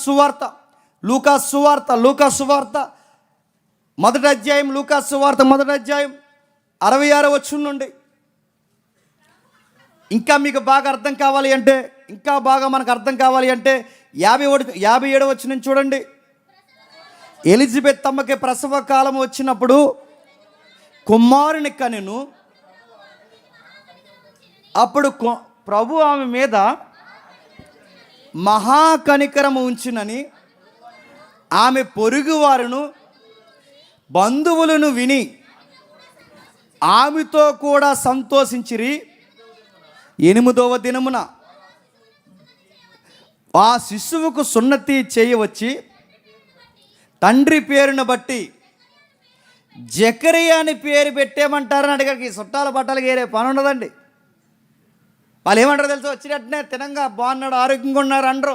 అచ్చు ముక్కాలు నాన్నలాగా ఉంది అంటారు. అచ్చు వాళ్ళ అమ్మయ్యే కళ్ళు. అందుకే వీళ్ళు ఏం చేశారు? ఇంకా మన ఇష్టాలు ఏంటో మన అయిష్టాలు ఏంటో చెప్పకుండానే బాబుకి యోహాను పేరు కాదు కానీ బాబుకి జకరియా 2 అని పెట్టామంటారా అన్నారట. ఎలిజబెత్ 1, ఎలిజబెత్ 2 ఎలా ఉంటారో జకరియా 2 అని పెడతారట. ఎవరికి? యోహాను గారికి. జకరియా 2 అని పెట్టమంటారు. అంటే అప్పుడు ఆవిడ వద్దండి మా ఆయన గారిని అడిగి చెప్తామన్నదని. ఉత్తమ భార్య అండి ఎలిజబెత్ అమ్మ. అయితే ఈ తరంలో అలా ఉన్నారా? ఇదిగో వాళ్ళ అమ్మమ్మ అక్షరం కలిసిలో పెట్టండి. అప్పయమ్మలో ఆ కలిసిలో పెట్టండి అన్నారట. అప్పయమ్మలో అప్పారావులో సుబ్బారావులో సు నడుతాను. అప్పయమ్మ ఏం చేసింది? చుట్టలు కలిసి చచ్చిపోయింది అప్పయమ్మ. మీ సుబ్బయ్య ఏం చేస్తే సారా దాకా చచ్చిపోయింది అడుగుతాను. ఇప్పుడు ఈ అక్షరాలు సూ కలాలట ఆ కలాలట అడుగుతున్నా. ఆ ఉత్తమ భార్యలు చూడండి, లేదండి మా ఆయన్ని అడిగి, ఆయన పెద్ద ఆయన్ని మా యజమాని అడిగి చెప్పండి ఎంత మంచి భార్య అండి, ఇలాంటి భార్యలు ఉండాలండి. ఇప్పుడు పాట బాగుంటుంది, నా జీవితానికి ఒక అర్థం ఉందని. చక్కగా చూడండి, ఆవిడ అడుగుతుంది, లేదు సార్, లేదమ్మా లేదు, మీరు ఎంత మమ్మల్ని గౌరవించి మా ఇంటికి వచ్చారు, మా బిడ్డ బాగుందని చెప్పారు, అంత బాగా గౌరవించారు, దేవుని కృప నాకు ఉందని, ఈ వృద్ధాప్యంలో దేవుడు నాకు గర్భఫలం ఇచ్చాడని చక్కగా మీరు మా కొరకు ప్రార్థన చేస్తున్నారు, అందుకు వందనాలు. కానీ మా బిడ్డ పేరు విషయంలో మీరు కలగ చేసుకోకండి, ఎందుకంటే మా బిడ్డకి పేరు ఎట్టమని దేవుడు మా యజమానికి చెప్పాడు. ఆయన ఈయనకి చెప్పాడు, ఈయన మాకు చెప్పాడు, ఈయన వచ్చి చెప్పే వరకు మీరు ఏ పేర్లు పెట్టకండి అమ్మా అన్నారు. చక్కగా ఏం పేరు పెట్టమన్నాడంటే దేవుడు యోహాను అని పేరు పెట్టమన్నాడు. పేర్లు ఎలా ఉండాలి తెలిసే పిల్లలకి, దేవుణ్ణి స్ఫురించేలా, వాళ్ళ జీవితానికి అర్థము చేకూరేలా పెట్టాలి పేర్లు. ఇప్పుడు అలా లేవు పేర్లు, అలా ఉన్నాయి పేర్లు. ఇప్పుడు విచిత్రమైన పేర్లు ఉన్నాయి. ఇప్పుడు రకరకాల పేర్లు. ఆడికి ఎవరికో పేరెట్టాడు, ఆడు ట్రంపు, ఇంకొకడు బుస్సు, చూసారా, జార్జ్ బుస్, బోల్టు, అదిగో బోల్టు, అందరూ ఏవో పేర్లు, దేవుని పేర్లు చూడండి. వాళ్ళకి దైవికమైన పేర్లు పెట్టారు. బిడ్డ పుట్టేశాడట, వాళ్ళ ఆయన దగ్గర తీసుకొచ్చారు, బాబు పేరు పెట్టమన్నారు, యోహాన్ అని పేరు పెట్టమంటే ఆవిడ అడిగింది, అయ్యో మీ ఆయన తాలూకా ఎవరు లేరు యోహాన్ అని పేరు, ఈయన తాలూకా ఎవరు లేరు యోహాన్ అని పేర్లు, నీ తాలూకా ఎవరు లేరు యోహాన్ అని పేర్లు, ఎక్కడదమ్మా ఈ పేరు అంటే దేవుడు పెట్టమన్న పేరు, అదే పెట్టండి సార్. పేరు పెట్టిన వెంటనే ఆయనకి వాయిస్ వచ్చింది. ఎవరికి? జకరియా గారి వాయిస్ వచ్చిన వెంటనే పాట స్టార్ట్ చేశాడు. ఎవరు? జకరియా గారు. ఏమని పాడుతున్నాడు పాట? 66 వచ్చిన, ప్రభు హస్తము వారికి తోడయుండును గనక ఆ సంగతుల గురించి వినిన వారందరూ ఈ బిడ్డ వెట్టివాడగును అని వాటిని మనసులో ఉంచుకుని, మరియు అతని తండ్రి జకరియా పరిశుద్ధాత్మపూరుడై ఇట్లు ప్రవశించను, ప్రభు అయిన ఇశ్రాయేలు దేవుడు స్తుతింపబడును గాక, ఆయన తన ప్రజలకు దర్శనమిచ్చి, చూసారా మళ్ళీ పాత నిబంధన చెప్పుకొస్తున్నాడు, చూసారా, మీకు అర్థమవుతుందా? చరిత్ర జ్ఞాపకం చేస్తున్నాడు జకరియా. ఎవరికి? నాన్న మళ్ళీ క్రొత్త నిబంధన రాబోతుంది. పితరుడైన దేవుడు, మన పితరులను జ్ఞాపకం చేసుకున్న దేవుడు, మన పితరులకు మాట ఇచ్చిన దేవుడు, 400 సంవత్సరాల నిశ్శబ్ద కాలం అయిపోయినా దేవుడి నిబంధనలు మర్చిపోలేదు అని చెబుతున్నాడు. ఎవరు? జకరియా. ఇందుకు ఎవరికి చెప్తున్నాడు? ఎలిజబెత్ అమ్మకు కాదు. ఇందుకు ఎవరికి చెప్తున్నాడు? వచ్చిన చుట్టాలకు కాదు. ఇందుకు ఎవరు చెప్తున్నారు? వచ్చిన బంధువులకు కాదు. ఇందుకు ఎవరికి చెప్తున్నాడు? ఎవరు చెప్తున్నా వింతైన మాట ఆ నెలల్లో ఉన్న శిశువుకు చెబుతున్నా. ఎవరికి? నెలల్లో ఉన్న శిశువుకు అని అడుగుతున్నాను. ఆ శిశువుకి ఏమర్థం అవుతుందండి? అసలు ఆ శిశువుకి ఏమర్థం అవుతుందని చెప్తున్నాడు చూడండి. మరియు అతని తండ్రి జకరియా పరిశుద్ధాత్మ పూరుడై ఇట్లు ప్రవశించను, ప్రభు అయిన ఇశ్రాయేలు దేవుడు స్తుతింపబడును గాక, ఆయన తన ప్రజలకు దర్శనమిచ్చున్నాడు. ఆయన మర్చిపోలేదు. 400 సంవత్సరాలు అయిపోయిందని దేవుడు మర్చిపోలేదు. ఆయనకి విమోచన కలగజేసెను. తన సేవకుడైన దావీదు వంశంలో మన కొరకు రక్షణ శృంగం అనగా మన శత్రువుల నుండి, మన దేశించిన వారి అందరి చేతి నుండి తప్పించి రక్షణ కలగజేయను. దీనిని గూర్చి అయిన ఆది నుండి తన పరిశుద్ధుల ప్రవక్తల నోట పలికించిన దీన్ని గూర్చి, కొత్త నిబంధన గూర్చి, ఈ నిబంధనల గూర్చి ఆదరించి పలికిస్తూనే వచ్చాడు. ఆయన మన పితరులను కరుణించుటకు తన పరిశుద్ధ నిబంధనను అనగా మన తండ్రి అయిన అబ్రహాముతోనూ తాను చేసిన ప్రమాణమును జ్ఞాపకం చేసుకున్నటకు మన శత్రువుల చేతిలోంచి విడిపింపబడి మన జీవితకాలం అంతయు నిశ్చలమైన ఆయన సన్నిధిని పరిశుద్ధముగా నీతిగా ఆయన అనుసరింపను అనుగ్రహించుటకు ఈ రక్షణ కలగజేస్తును. మరియు ఓ శిశువా, ఇప్పుడు చెప్పండి, ఈ పాట అంతా ఎవరు చెప్తున్నాడండి? నెలల నిండని బిడ్డకి చెప్తున్నాడు. నెలల నిండని బిడ్డకి ఎంత పెద్ద సబ్జెక్ట్ చెప్తున్నాడండి? అబ్రహాం కోసం చెప్తున్నాడు, ఇస్సాకు కోసం చెప్తున్నాడు, పితరుల కోసం చెప్తున్నాడు. ఎక్కడెక్కడ నిబంధనలు దేవుడు చేశాడు? ఆదాము దగ్గర నుంచి నావోహు దగ్గర నుంచి అబ్రహాం దగ్గర నుంచి పితరులు, రాజులు, న్యాయాధిపతులు, ఈ చరిత్ర ప్రవక్తుల మలాకి వరకు, ఈ నిశ్శబ్ద కాలం వరకు దేవుడు మర్చిపోలేదు. ఓ శిశువా నువ్వు వింటున్నావని జోలపాటే చరిత్ర పాటగా పాడుతున్నాడు. ఈరోజు మనం పాటలేడు చెప్పిన మన పిల్లల దగ్గర ఒక ఆవిడ పాట పాడుతుంది. ఏమంటే ఆడకి నాన్న బాబు లేడే అందంటే, బాబు లేకుండా ఆడేలా వస్తాడండి? ఆ పాటే తిరగలేదు. బాబు లేడు, అమ్మ లేదంటే, అమ్మ లేకుండా బాబు లేకుండా ఎలా వచ్చాడు? గాల్లోకి వచ్చాడు, బాబు లేడు అన్నాడు. మన పాటలకు తిరగండవు. పిల్లలకి ఎలా పాడుతున్నారు చూడండి, ఆ బిడ్డ ఎలా పాడుతున్నారు చూడండి. బాబు లేడని పాడలేదు ఇక్కడ. ఏమైనా పాడుతుంది? ఓ శిశువా నువ్వు సర్వోన్నతిని ప్రవక్తివి, బిడ్డలకు నేర్పించాలి అని మనం అనుకుంటాం. ఈ వయసులో ఇంకెందుకులండి, ఇప్పుడు చెప్తే ఇప్పుడు అర్థమవుతుంది. నేను చెప్పాను, ఇప్పుడు చెప్తే ఏం అర్థమవుతుంది. కానీ వాళ్ళకి బట్టి పట్టినట్టు ఈ పాఠాలు బట్టి పట్టించాలి, బై హార్ట్ చేయాలి. వాళ్ళ హృదయం అందు అలవాటు అయిపోవాలి. వాళ్ళకి దేవుని మాటలు, దేవుని పాటలు వాళ్ళకి అలవాటు అయిపోవాలి. అవి చెప్పం మనం. అమ్మమ్మని తిట్టరా అన్నారట, ఇంకో నానమ్మ తిట్టు, ఆడేమన్నాడో నానమ్మ అన్నాడట. ఇంకా నన్ను నెక్స్ట్ అడగండి, వాళ్ళ అమ్మని తిట్టాడట.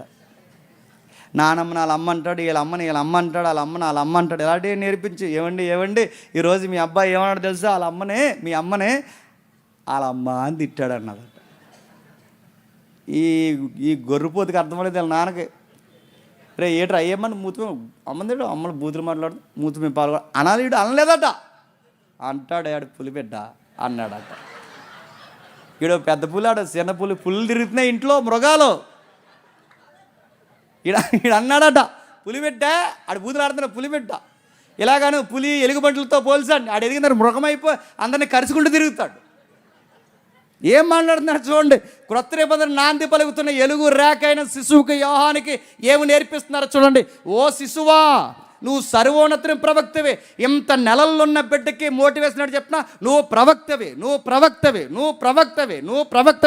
చిన్నప్పుడే ఇత్తనాలు వేసేస్తున్నారు, నువ్వు ప్రవక్తవే. మనం అది చెప్పం, నువ్వు చిరంజీవి అన్నాం మనం. నువ్వు స్టార్వి, నువ్వు ఈ స్టార్వి, నువ్వు ఆ స్టార్వి, నువ్వు సోగ్గాడివి, నువ్వు అందగత్తివి అని చెప్పు. నీ బిడ్డలు చెప్పు, అర్థమయ్యేలా చెప్పు, నీ బిడ్డలు నేర్చుకునేలా చెప్పు, నీ బిడ్డలకు బోధపడేలా చెప్పు. నువ్వు ప్రవక్తవే, నువ్వు సర్వోన్నతిని ప్రవక్త అనబడదు. నీ ప్రాజెక్ట్ చిన్న విషయం కాదనన్న. మన దేవుడైన మహత్ వాత్సల్యమును బట్టి వారి పాపములను క్షమించుటకు తన ప్రజలకు రక్షణ జ్ఞానమును ఆయన అనుగ్రహించినట్లు ఆయన మార్గమును సిద్ధపరచుటకై నువ్వు ప్రభువునకు ముందుగా నడుతూ, ఏ ప్రభువుకు ముందుగా నడుస్తావు, నీ వెనకాల ఒక ప్రభు రాబోతున్నాడు. ఎంత పెద్ద సబ్జెక్ట్ ఎలా చెప్తున్నాడు చూడండి. ఇదిగో నీ వెనక ఒక ప్రభు రాబోతున్నాడు, ఆయనకి ముందుగా నువ్వు నడుస్తావు. నడిపించినట్లు చీకట్లోనూ మరణ ఛాయల్లోనూ వెలిగిచ్చుటకై ఆ మహావాత్సల్యమును బట్టి పైనుండి ఆయన మనకు అరుణోదయ దర్శనం అనుగ్రహించెను. శిశువు ఎదిగి ఆత్మయందు బలము పొంది ఇశ్రాయేలుకు ప్రత్యక్షమగు వరకు 400 సంవత్సరాల తర్వాత మళ్ళీ వెలుగు ఈయన ద్వారా ప్రత్యక్షమగు వరకు అరణ్యములో పెరుగుతూ ఉండిపోయాడు. ఈ లోకము, ఈ పాపము ఈ బిడ్డ మీద పడకుండా మా బిడ్డ క్రొత్త నిబంధనకి నాంది పలికి మార్గాలు సరళం చేయడానికి దేవుడు ఎంపిక చేసిన కారణ జన్ముడు అని జాగ్రత్త కాపాడుకున్నారు. ఈరోజు మీరు గమనించుకోండి, మన బిడ్డలు కూడా అందుకే పుట్టారు, గుర్తుపెట్టుకోండి. వాళ్ళ ఇంజనీర్లు, బీటెక్లు, ఆ టెక్లు, ఈ టెక్లు చదివి నేను చదవద్దంటలేదు, చదవాలి, చదువు ఉండాలి, ప్రతి స్థితిగతులు ఉండాలి. కానీ వాడు ఇంజనీర్ అయినా, ఐఏఎస్ అయినా, ఐపీఎస్ అయినా, గ్రూప్ 2లు కొట్టినా, గ్రూప్ 3లు కొట్టినా, ఈ లోకేట్ జాబులు ఏ కొట్టినా, ఎక్కడ ఏ కూలి పనులు చేసుకున్నా, ఏ బిజినెస్లు ఉన్నా, ఎక్కడున్నా ప్రజలకు దర్శనం ఇవ్వడానికే నెక్స్ట్ జనరేషన్కి మన పిల్లలను దేవుడు పుట్టించడానికి మర్చిపోకండి. నీకు మగబిడ్డ పుట్టాడా, ఎగిరి గంతే. నీకు ఆడబిడ్డ పుట్టారా, ఎగిరి గంతే. ఎందుకు చెప్పనా, నీకు ఏ బిడ్డ పుట్టినా నీ బిడ్డ ద్వారా ఒక అరుణోదయ దర్శనం ఈ ప్రపంచానికి నీ క్రీస్తుని చూపించాలనుకుంటున్నా. బిడ్డలు అందుకే పుట్టారు, బిడ్డలు మనం అందుకే పుట్టారు. అందుకే నువ్వు బాగా చదువుకో. నీకు ఎందుకు చదివిస్తున్నావంటే బైబిల్ అక్షర రూపంలోనే ఉందరా. ఆ బైబిల్ నువ్వు చదవాలంటే నీకు చదువు అవసరం. ఈ లోకానికి నువ్వు వాక్యం చెప్పాలి, నీ దేవునికి సాక్షిగా నిలబడాలి అంటే ఈ లోకం ఎలా ఉందో జ్ఞానం అవసరం. ఈ లోకానికి ఎలా చెప్పాలో ఆయన సంకల్పం ఏంటో నీకు తెలియాలి. అందుకే చిన్నప్పటి నుంచే ఉగ్గుపాలుతో పట్టించినట్లు ప్రవక్తవే, నువ్వు అరుణోదయ దర్శనానికి ముంగుర్తుగా రాబోతున్న ఎలుగు రేఖవే. మరణఛాయిలో కొట్టుకుపోతున్న వారికి, చీకట్లో ఉండిపోయిన వారికి, వెలుగు లేక కూర్చొని ఏడుస్తున్న వారికి వెనక ప్రభు రాకకు ముందుకు ఫైలెట్వే నువ్వు, ముంగుర్తు ఫైలెట్ నువ్వు. మార్గాలు సరళం చేస్తారు. రాజు వస్తున్నాడు వెనకాల, ఆ రాజు రాబోతున్నాడని నువ్వు చెప్పాలి. చెప్పాడు చెప్పాడు చెప్పాడు చెప్పాడు యోర్దాను కావలా, యోర్దాను కేవల, యోర్దాను కావలా, యోర్దాను కేవల, యోర్దాను పల్లి ప్రాంతాలు, యోర్దాను పట్టణ ప్రాంతాలు, ప్రతి పట్టణ ప్రాంతాల నుంచి పల్లి ప్రాంతాల వరకు యోహాను సువార్త చేస్తుంటే రివైవల్ స్టార్ట్ అయిందంతే. గవర్నమెంట్ ఎంప్లాయీస్ వచ్చారు, పరిసయ్యులు వచ్చారు, శాస్త్రులు వచ్చారు, వచ్చి కూర్చున్నారు. పెద్ద పెద్దోళ్ళు, మీసాలు తిరిగినారు, మోతుబర్లు కూడా వచ్చి యోహాను చెప్తుంటే భయపడిపోయి, అయ్యా ఇప్పుడు మమ్మల్ని ఏం చేయమంటారంటే, మోమాటలు లేని ప్రసంగి ఇక్కడ అన్నాడు, సర్ప సంతానమా మారు మనసు పొందన్నాడు.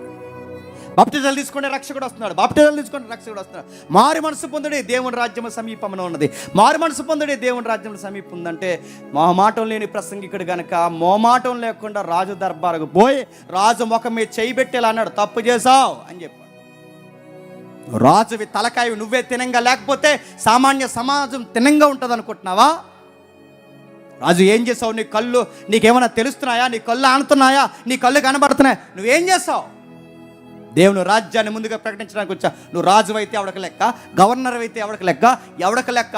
నువ్వు రాజువి, గవర్నర్ ప్రజలకు తప్ప దేవునికి కాదు. నువ్వు ఒక తప్పు చేసావు. ఏ రోజు నీకు విషయం చెప్తున్నాను, ఈ తమ్ముడు భార్యని ఎందుకు తీసుకొచ్చావయ్యా? మక్కులు ఇరగొడతాడు దేవుడేమనుకుంటున్నావా? ఈ తమ్ముడు భార్య రాజు దర్బార్ నిశ్శబ్దం అయిపోయింది. నీకు నీతి లేదు, నీకు ధర్మశాస్త్రం లేదు, నీ చట్టం వర్తించదు అనుకుంటున్నావా? నీ చట్టాలని నడకపోవచ్చేమో, నీ ప్రజల్ని నడకపోవచ్చేమో, కానీ అందరిని నిలదీసి ఒక ఆయన ఉన్నాడు. ఆయన సర్వోన్నతుడైన దేవుడు. ఆ దేవుడు కుమారుడు సత్సరుడికి ఇళ్ళలోకి రాబోతున్నాడు. నీ తమ్ముడు భార్యని ఎందుకు తీసుకొచ్చావు? ఏ రోది అని తప్పు చేసావు. ఎందుకంటే పెద్దోడు తలకాయే తింగరేసలేస్తే కిందోళ్ళు కుదురుంటారా?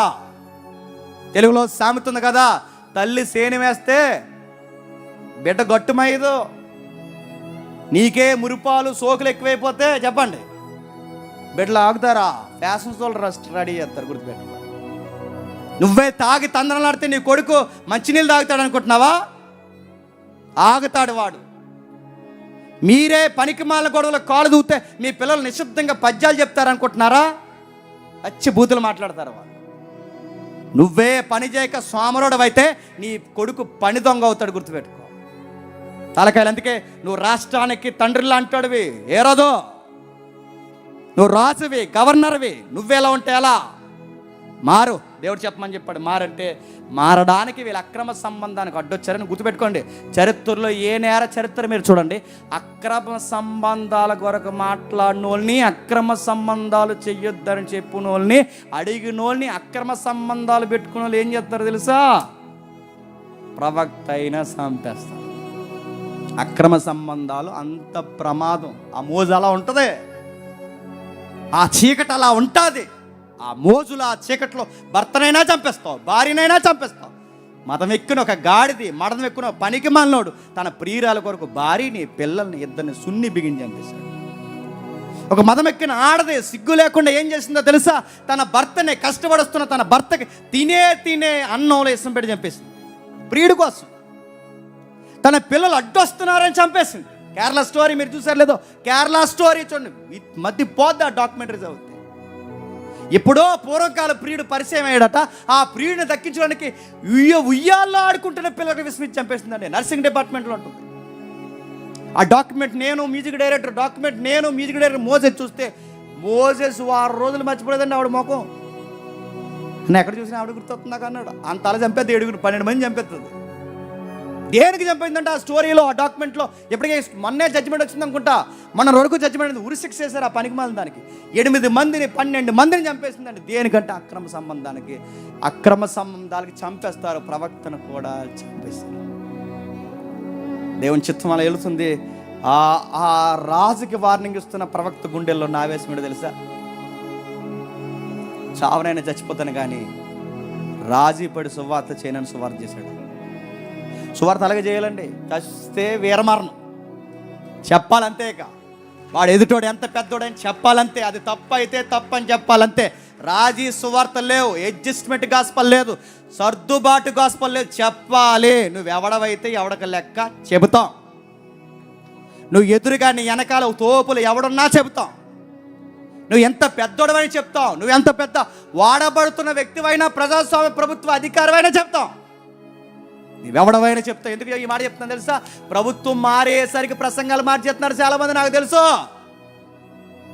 ప్రభుత్వాలు మారి, సెంట్రల్ ప్రభుత్వాలు మారేసరికి ప్రసంగాలు మార్చి, మీ చర్చల మీద దాడి చేస్తారనా, మిమ్మల్ని ఏదో అంటారనా? అంటే ఏమవుద్ది అంటే బతుకుంటే సువార్త చేస్తాం, లేకపోతే పోయి అబ్రహాం గారిని కౌగులించుకుని రెస్ట్ తీసుకుంటాం. ఇంకేం కావాలి?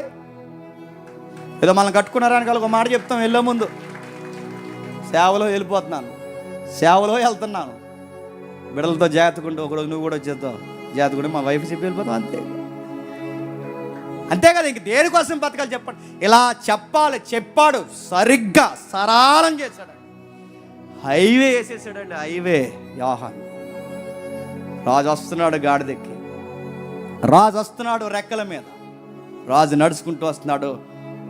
యోహాను చనిపోయిన తర్వాత మీరు సువార్త చదవండి, ఆ వచ్చినంత గ్రావిటీ తెలియదు, కానీ నేను చెప్పిన యూలో చదవండి, మీకు బాధేస్తుంది. యోహాను చనిపోయిన వెంటనే ప్రభు అయిన యేసుక్రీస్తు వారు అందరిని వదిలేసట, మీరు చదవండి ఇంటికి వెళ్ళిన తర్వాత, అందరిని వదిలేసి అరణ్యానికి పోయి ఒంటరిగా బాధపడుతుంటాడండి. ఎందుకు చెప్తున్నా? ఈ సమాజం ఒక రెబల్ స్పీకర్ను కోల్పోయిందని బాధపడతాడు, ఒక విప్లవకారిని కోల్పోయిందని బాధపడతాడు. నా కొరకు ప్రాణం పెట్టిన బాప్టిజం ఇచ్చి యోహాన్ని కోల్పోయారని బాధ నిశ్శబ్దంగా ఉంటాడు. నాకెందుకో నేను చదువుకున్నప్పుడు అలా చదివి యోహాన్ చనిపోయాడు ప్రభు ఎలా స్పందిస్తాడని నెక్స్ట్ వచ్చి నేను చదివినప్పుడు మనకన్నా ఎక్కువ బాగా స్పందించాడని ప్రభు. యోహాన్ చనిపోయిన వెంటనే దేవుడు ఒంటరిగా వెళ్ళిపోయి అరణ్యంలో ఉండే తన శిష్యులు వచ్చి, మీరు చదవండి ఆ వచనం, ఇబ్బందిగా బాధాకరంగా ఉంటుంది. తన శిష్యులు వచ్చి ఆయన శవాన్ని ఎత్తుకెళ్ళిపోయారట, తలను ఒకరు తీసుకెళ్ళిపోయారట. ప్రభు ఈ వార్త విన్న తర్వాత అరణ్యానికి పోయి ఒంటరి కూర్చున్నాడు. దేవా, ఈ క్రొత్త నిబంధనకి అతసాక్షుల పరంపర ప్రారంభమైపోయింది.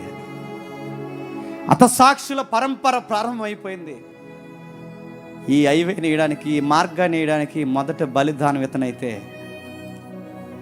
ఈ క్రైస్తవ పునాదులకి మొట్టమొదట అతసాక్షిని నేనే అని డిసైడ్ అయిపోయాడు. వచ్చాడు, ప్రారంభించాడు. ముగిస్తున్నాను క్రొత్త నిబంధన. క్రీస్తు పరిచర్య యోహాను మరణం అనంతరం ప్రారంభమైంది. యోహాను పరలోకానికి పరదేశికి చేర్చబడ్డాడు. ప్రభు అయిన యేసుక్రీస్తు వారు ప్రజల్లోకి వచ్చాడు. బాప్తిజం తీసుకున్న తర్వాత ఆయన పరిచర్యలో అడుగులు వేశాడు. మాట అన్నాడు శిష్యుల్ని, మిమ్మల్ని మనుషులు పెడతాననగా పట్టండి, 3.5 సంవత్సరాలు నాతో తిరగండి, ఎలా చేయండి ప్రార్థనగా, ఎలా చేయాలి ప్రార్థన చేసినప్పుడు ఎలా చేస్తారంటే, ఎలా పడతాలు చేయకండి, చిన్న పిల్లలకి ఆరాధించినట్టు దించేయడండి. ప్రార్థన చేసినప్పుడు ఎలా చేస్తారంటే, ఎలా పడతాలు చేయకండి, ఏమనాలంటే ప్రార్థన చేసినప్పుడు పరలోకమందున్న మా తండ్రి అనండి. అలా అనండి. ఆయన ఎవరో కాదు, దేవుడు ఎక్కడో దూరంగా లేడు, ఆయన మీ తండ్రి. మీరు మూలాలు చదవండి, బాధ కలుగుతుంది. అప్పటి వరకు దేవుడిని తండ్రి అన్న వైనం కనబడదండి. ఫస్ట్ టైం తనకు ప్రార్థన నేర్పిస్తున్నప్పుడు శిష్యుల్లో వ్యాఖ్యానకర్తలు అన్నారు, ఆశ్చర్యపడిపోయాడట. సైన్యములకు అధిపతి యెహోవా, ఎర్ర సముద్రం పాయలు చేసిన యెహోవా, ఎరుకో గోళ్ళను పడగొట్టిన యెహోవా, సూర్యచంద్రులను ఆపేసిన యెహోవా, యొర్దాను పాయలు చేసిన యెహోవా, భూమిని కంపింపచేసిన యెహోవా, సేనాయి బంజరు భూమిలో సేనాయి పర్వతాన్ని గడగల్లాడించిన యెహోవా, లక్షల మందిని కూల్చేసిన యెహోవా, ఆ యెహోవా, సైన్యములకు అధిపతి యెహోవా దేవుడు, యెహోవా కాదట తండ్రి అంట అని మాట్లాడు. అందుకు ఒక వ్యాఖ్యానకర్తను ఏమంటాడంటే, యోహాన్ అన్నాడట, కెఫా సైమన్ పీటర్, ప్రభు ఏమంటున్నాడంటున్నావా, దేవుడు ఫాదర్ అంట మనకి, అబ్బా అంటున్నాడు. అబ్బా అంటే తండ్రి, దేవుడు మనకు తండ్రి అంట, దేవుడు మనకి తండ్రి అంట, దేవుడు మనకి దేవుడుగా లేడట, దేవుడు మనకి అబ్బా అని పిలుస్తున్నాడు, దేవుడు తండ్రి అంట. ఆ రోజు ఆ ప్రసంగం ప్రభు చెప్తున్నప్పుడు వీళ్ళు ఇలా నోరు సాపుంటారండి, దేవుడు మాకు తండ్రా అని. సీఎం గారు చిన్నాన్న కూడా మనకు ఎలా ఉంటుందండి? సీఎం చిన్నాన్న అవ్వకపోయినా మామూలుగానే సిదిలేస్తున్నాం మనం. సీఎం చిన్నానయ్యి పిఎం పెదనాన్న అయితే ఎలా ఉంటుందండి? మామూలుగా ఉంటుందా? అలాంటి దేవుడు సీఎం కన్నా పిఎం కన్నా గొప్ప దేవుడు తండ్రి అనగానే ఆశ్చర్యపోయారు. ప్రార్థన నేర్పించాడు, లేపాడు. వాళ్ళ బలహీనత చూసి ఒక గంట మెలుగు కలిగి ప్రార్థన అలవాటు చేసుకోండి. ఎందుకంటే పరిచర్యల్లో చాలా స్వాదనలు వస్తాయి, పరిచర్యల్లో చాలా ఇబ్బందులు వస్తాయి, పరిచర్యల్లో చాలా ఊగిసలాట్లాంటి ఊబు లాంటి పరిస్థితులు వస్తాయి. ఈ స్వాదంలో ప్రవేశింపకుండా ఉండాలంటే సూత్రం ఒకటే, మెలుగు కలిగి ప్రార్థన చేయాలి. ట్రైనింగ్ ఇస్తున్నాడు, ట్రైనింగ్ నేర్పిస్తున్నాడు. ప్రేయర్ లేపు డెవలప్ చేసుకోండి. ప్రసంగం చెప్పేవాడు పక్కకు వచ్చి అడిగేవాడు. ప్రసంగం చెప్పి, ఎరా ప్రసంగం ఎలా చెప్పాను, బాగా చెప్పాను అనగానే సూపర్ చెప్పావు ప్రభా, నీకు నాకులాగా అడగడం ఆయన ఏమడగడు. ఈరోజు ప్రసంగికులు అలా అడుగుతారు, ఎలా చెప్పాను ఇందాక, అబ్బో ఆ పాయింట్ ఎరగొడేవాని అనగానే నాకు భుజాలు లేసిపోతాయి అనమాట. అలా అడగడు ఆయన ఏమన్నా తెలుసా, ఇందాక పాత నిబంధన కొత్త నిబంధనకి వ్యత్యాసం చెప్పాను, స్ట్రైక్ అయిందా పీటర్, నీకు ఆ పాయింట్ స్ట్రైక్ అయిందా అని అడిగితే, ప్రభా అక్కడ తలకు ఊపేశాను కానీ అసలు ఏంటి ప్రభా ఇత్తువాడిని కూర్చుని ఉపమాన భావం ఏంటి నాకు అర్థం లేదంటే, ఇలా రండి మీకు అర్థమవుతుంది నాకు తెలుసు, ఇలా రండి. దగ్గర చిన్నపిల్లలకు ఒళ్ళో కూర్చోబెట్టుకుని నేర్పించేవాడు. సేవ స్టార్ట్ అయింది. చూస్తుండగా ఆ మనుష్య కుమారుడిని గెత్సేమనే వనంలో పట్టేశారు, అరెస్ట్ చేశారు. తెలుసు వీళ్ళు ఇంకా లేతగా ఉన్నారని. పేతురు పెద్ద పెద్ద మాటలు చెప్పాడు, నీ మీద చేయబడాలంటే ముందు నా మీద చేయబడాలని. దేవుడు తెలుసు ఎంత డైలాగ్ ఇది, ఎవడు ఉంటాడు. ఇప్పుడు అలాగే చెప్తారు చాలామంది, నీకు ఎందుకైనా జేమ్స్ అని మేము ఉన్నాం, ఇంకో 10 రోజులు ఇట్టంటారు, అందాక నెల ఎట్టండి అంటున్నారు కదా దేవుడితో. మీరు ఉంటారు, తర్వాత నేనే అప్పులు పాలిపోయి గోదావరిలోకి దూకేయాలి. ఎత్తానన్న వాళ్ళు ఎవరో కొంతమంది, నాకు తెలుసు ఆ విషయం. అప్పులేంటో బరువులేంటో ఇక్కడ ఎవరికి తెలియదు, అది నాకు తెలుసు, మాకు తెలుసు మోస్తున్న వాళ్ళకి. కానీ అయినా చాలామంది తల్లులు, అన్నలు, నాకు చెన్నై నుంచి వచ్చిన అమ్మ, చాలామంది వాళ్ళ కష్టాల కన్నీళ్ళ నుంచి 1,000 లక్షల రూపాయలు ఇచ్చారు. కానీ సెమినార్ జరుగుతున్నారు, అందరికీ నిండు వందనాలు. ఎక్కడెక్కడోలో ఇచ్చారు, ఇప్పటికే ఇస్తున్నారు. 1000 2000 ఇప్పటికే ఇస్తున్నారు. కానీ ఆ 2 జేబుల్లో ఉన్నాయి, ఇప్పటికే ఇస్తున్నారు. ఇచ్చారు కనుక నేను చేయగలుగుతున్నాను. కానీ పేతురు మాట ఇచ్చాడు, ఏం కాదన్నాడు. పట్టుకున్న వెంటనే పరారైపోయారు. యోహానని ఎక్కువ డిక్లేర్ చేశారు ఆ వచనాన్ని. ఏ వచనం అంటే, ఒక శిష్యుని పట్టుకుంటారట, ఇలా పట్టుకున్న వెంటనే ఆ వస్త్రాలు ఇలా వదిలేసి, అంటే వాళ్ళకి నారబట్టలు వేసుకుంటారు కదండి, పైనుంచి కిందకి నిలువు టంగిలు నైటిల్లా ఉంటాయి వాళ్ళకి, ఇలా పట్టుకుని చించుకుని వస్త్రహీనుడిగా పారిపోయాడు. ఎవరు? రొమ్మును ఆనుకున్న యోహాన్. ఆ శిష్యులు లేడు, ఈ శిష్యులు లేదు, అందరూ పరారైపోయారు, ఒక్కడు లేరు. Fashion of the Christ movie చూడండి, వాళ్ళు వెళ్ళిపోవడం చూస్తాడు. ఆ ప్రాంగణంలోకి తీసిపోయి అక్కడ జడ్జిమెంట్ ఇస్తుంటారు 5 సార్లు మార్చి. పేతురుని ఒక అమ్మాయి అడుగుతుంది, నువ్వు ఆ టీం మెంబర్వేగా అని అడిగితే, అమ్మ తోడు, ఆయన ఎవరో నాకు తెలియదు అన్నాడు. ఆయన ఎవరో నాకు తెలియదు, అసలు ఏసా నజరేతా అయినో. ఒకవేళ తెలిసినా, నాకు అంత తెలిసినా, నాకు తెలిసినా ఆయన నాకు తెలియదు, నజరేత నాకు తెలుసు, కానీ ఆయన ఎవరో నాకు తెలియదు. శిష్యులు నాకు తెలుసు, ఆయన ఎవరో నాకు తెలియదు. మీరు నజరేత్ అంటే అక్కడ వరకు నాకు అర్థమవుతుంది, ఆయన ఎవరో నాకు తెలియదు. మాట్లాడేశారు, శిష్యులను వదిలేశారు. శిష్యులందరూ పరారైపోయారు. యోహాన్ తెలుసు, వాళ్ళు తెలుసు, వీళ్ళు తెలుసు, కానీ మాకు తెలియదు ఎవరైనా ఉన్నట్టు ప్రభువు తెలియదు. వెళ్ళిపోయారు. ఆ ప్రాంగణంలో తీర్పిస్తున్నారు. మీరు ఫ్యాషన్ ఆఫ్ ది క్రైస్ట్ చూడండి, వీలైతే చూడండి, ఆ మూవీ అందరూ చూడాలి. ఎందుకంటే అరబ్ కంట్రీ ఆ మూవీ చూడలేక బ్యాన్ చేసి పడేసిందంటే ఆ మూవీ ఎంత తీవ్రంగా ఉంటుంది మీకు అర్థం. ఇలా కొట్టి గుద్దు కింద పడేస్తారండి. ఇలా కొట్టి కింద పడేసిన తర్వాత నేరుగా పేతురు వైపు ప్రభు చూస్తుంటాడు. నేను అన్నాను కదా నువ్వు అబద్ధం ఆడతావని, నేను అన్నాను కదా 3 సార్లు బొంకుతావని, నేను అన్నదే జరుగుతుంది చూడు. పేతురు అంటాడు బాధపడుతూ, తప్పు చేశారని. శిష్యులు పారిపోయారు, అందరూ పారిపోయారు. ఏం చేయగలరండి? వాళ్ళు సామాన్యమైన చేపలు పట్టేవాళ్ళు, వాళ్ళు ఏం చేయగలరండి? వాళ్ళు ఏమీ చేయలేరు. పారిపోయారు, రకరకాలు వెళ్ళిపోయారు, రకరకాలుగా పరారైపోయారు, రకరకాల పరిస్థితుల్లోకి జారిపోయారు. తలుపులు వేసుకున్నారు, దాక్కున్నారు, గట్టిగా బిగించుకున్నారు శిష్యులందరూ. ఆయన కళ్ళ ముందు ఒకరికొకరు పరారైపోయిన తర్వాత శిష్యులందరూ చూస్తుండగా రోడ్డు మీద ఈడ్చుకుని వెళ్ళిపోయారు. ఘోరంగా ఈడ్చుకుంటూ వెళ్ళిపోతున్నారు. సిలువేశారు, ఆకాశానికి భూమికి మధ్య వేలాడదీసి చంపేశారు. వాళ్ళని ఏం అనలేదు ఆయన, ఎందుకంటే రేపు ఏం జరగబోతుందో ముందే తెలిసింది. దేవుడికి ఎలా చేస్తారని ముందే తెలుసు. డబ్బులు తీసుకెళ్ళి పెట్టేశారు. స్త్రీలు వచ్చి చూశారు, స్త్రీలు వెళ్ళి సువార్త చెప్పారు. కేఫా నీకు విషయం చెప్పాలి, ప్రభు వస్త్రాలు మాత్రం అక్కడ ఉన్నాయి కానీ ప్రభు అక్కడ లేడు. జాన్ నీకే చెప్తున్నావు, ప్రభు వస్త్రాలు మాత్రం అక్కడ ఉన్నాయి కానీ ప్రభు అక్కడ లేడు. నీకు విషయం చెప్తున్నావు, ఆయన లేడు, వెళ్ళిపోయాడు అనగానే, వెళ్ళిపోయాడు అమ్మాయి, ఆయన ఎక్కడ పోతాడని అడిగారు. నిజంగానే ఆయన లేడు, ఎక్కడికి వెళ్ళాడు. లోపలికి వచ్చారు, పరుగు పరుగున వచ్చారు. అందరికన్నా ముందు పరిగెడేశాడు యోహాన్, ఎందుకంటే యోహాన్ వయసులో ఉన్నాడు, పేతురు గారు కొంచెం వయసు అయిపోయారు. పరిగెడి వచ్చి లోపల చూశారు, ప్రభువు లేడు. ఏమవుతుందో, ఎవరైనా తీసుకెళ్ళిపోయారో ఏంటో భయపడుతున్నారు. ఈ లోపల దేవదూతలు వచ్చాయి, మాట్లాడారు. ఏం వెతుకుతున్నారు? ప్రభు మీకు జ్ఞాపకం లేదా? ఆ మార్గం మధ్యలో మాట్లాడతానని, 3వ దినాన్ని లేచి మాట్లాడతానని చెప్పాడు, మీకు జ్ఞాపకం లేదా? జ్ఞాపకం ఉంది ఆయన, మా జ్ఞాపకం, మా గుర్తుంది, మా జ్ఞాపకం ఉంది. అక్కడ మాట్లాడతానని చెప్పాడు, అక్కడ వస్తారు, అక్కడికి వెళ్ళండి. ఇద్దరు దేవదూతలు మాట్లాడేసరికి ఆనందం, ఏం చేయాలో అర్థం ఉండలేదు. పరుగుని పోయారు. ఆడికి వస్తాడు, ప్రభు మాట్లాడతాడు, వెళ్ళండి అనగానే పరుగుని వెళ్ళారు. ప్రభు అన్నట్టుగానే వచ్చేసాడు. నా పిల్లలారా, మీ ప్రభుని చంపలేరు, సావు బంధించలేరు, మరణం బంధించలేదు. మరణాన్ని జయించి వచ్చాను. నేను ఆయన్నే, నజరేయుడైన యేసుని తాకి చూడండి అన్నాడు. స్టార్ట్ అయింది, సువార్తకు పునాదులు పడ్డాయి. ఏంటి ప్రభా, నైట్ మనం అదే చూడబోతున్నాం. ఆశ్చర్యపోయే సంగతులు ఉన్నాయి. ఏంటి ప్రభా అని అడిగారు. ఎస్, మీరు అనుకుంటుంది నిజమే, మీరు తెలుసుకున్నది నిజమే. నేను చెప్పినట్టుగానే 3వ దినాన్ని తిరిగి లేచాను. ఆనందం నిండిపోయింది.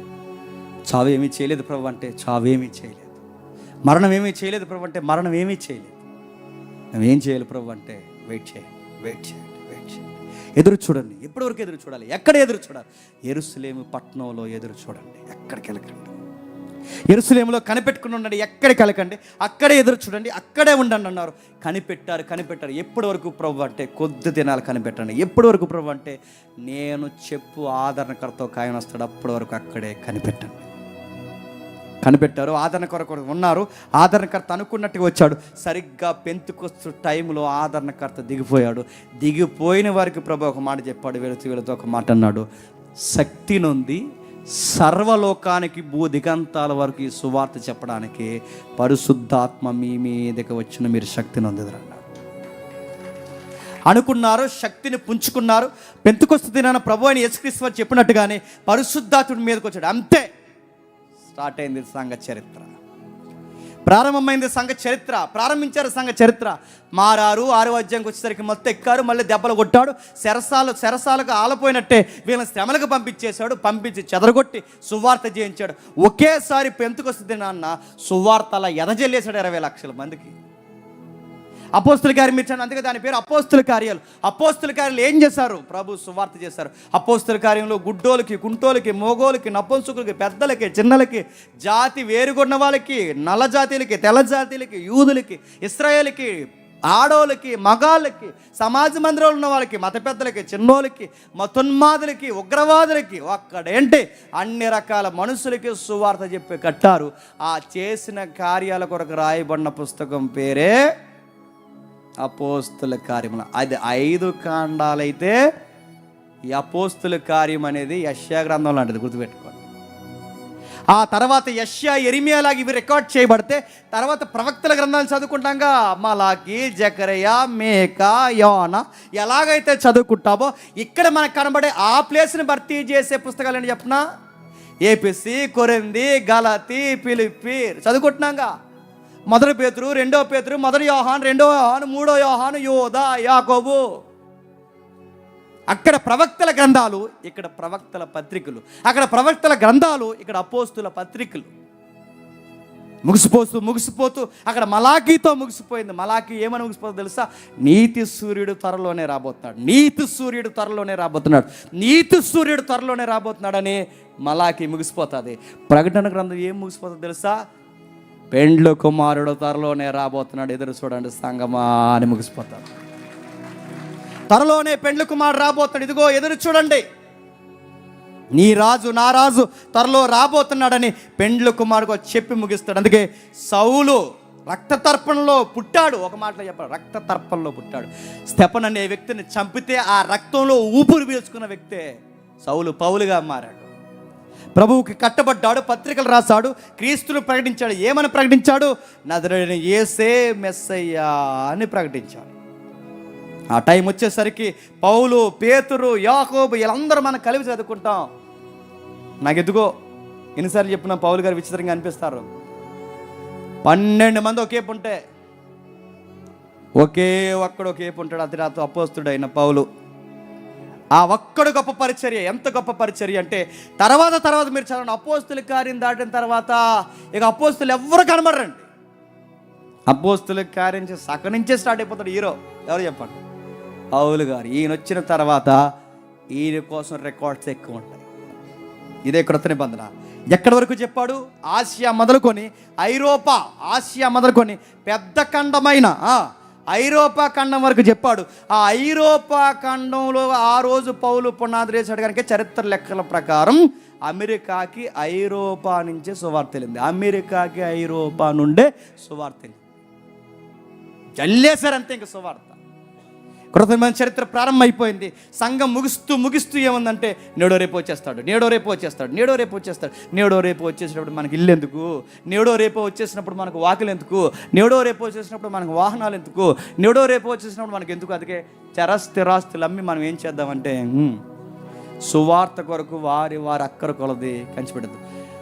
నేడో రేపు వచ్చేస్తాడని 2000 సంవత్సరాల క్రితమే అన్నీ అమ్మేసి సువార్త చేస్తే సరిగ్గా వచ్చేసేటయ్యాను పోగేసుకుంటున్నాం మనం. నేడు ఇంకా రాడు మాకు చెప్తాడులే, వచ్చినప్పుడు ఇంకా ఎల్ఐసి పూర్తి కట్టలేదు మేము, ఇంకా సీటీ ఉంది 50 లక్షల పాలసీ, సరిగ్గా పాలసీ అయిపోయినట్టు వచ్చేయాలండి. ఇంకొక 2 వాయిదాలు ఉన్నాయి వచ్చేయాలి. ఇలా బిల్డింగ్ కట్టుకుని స్లాబ్ వేసి ఇంకా రేపు రిబ్బన్ కటింగ్ చేస్తున్న దాంట్లోకి వచ్చేయాలి.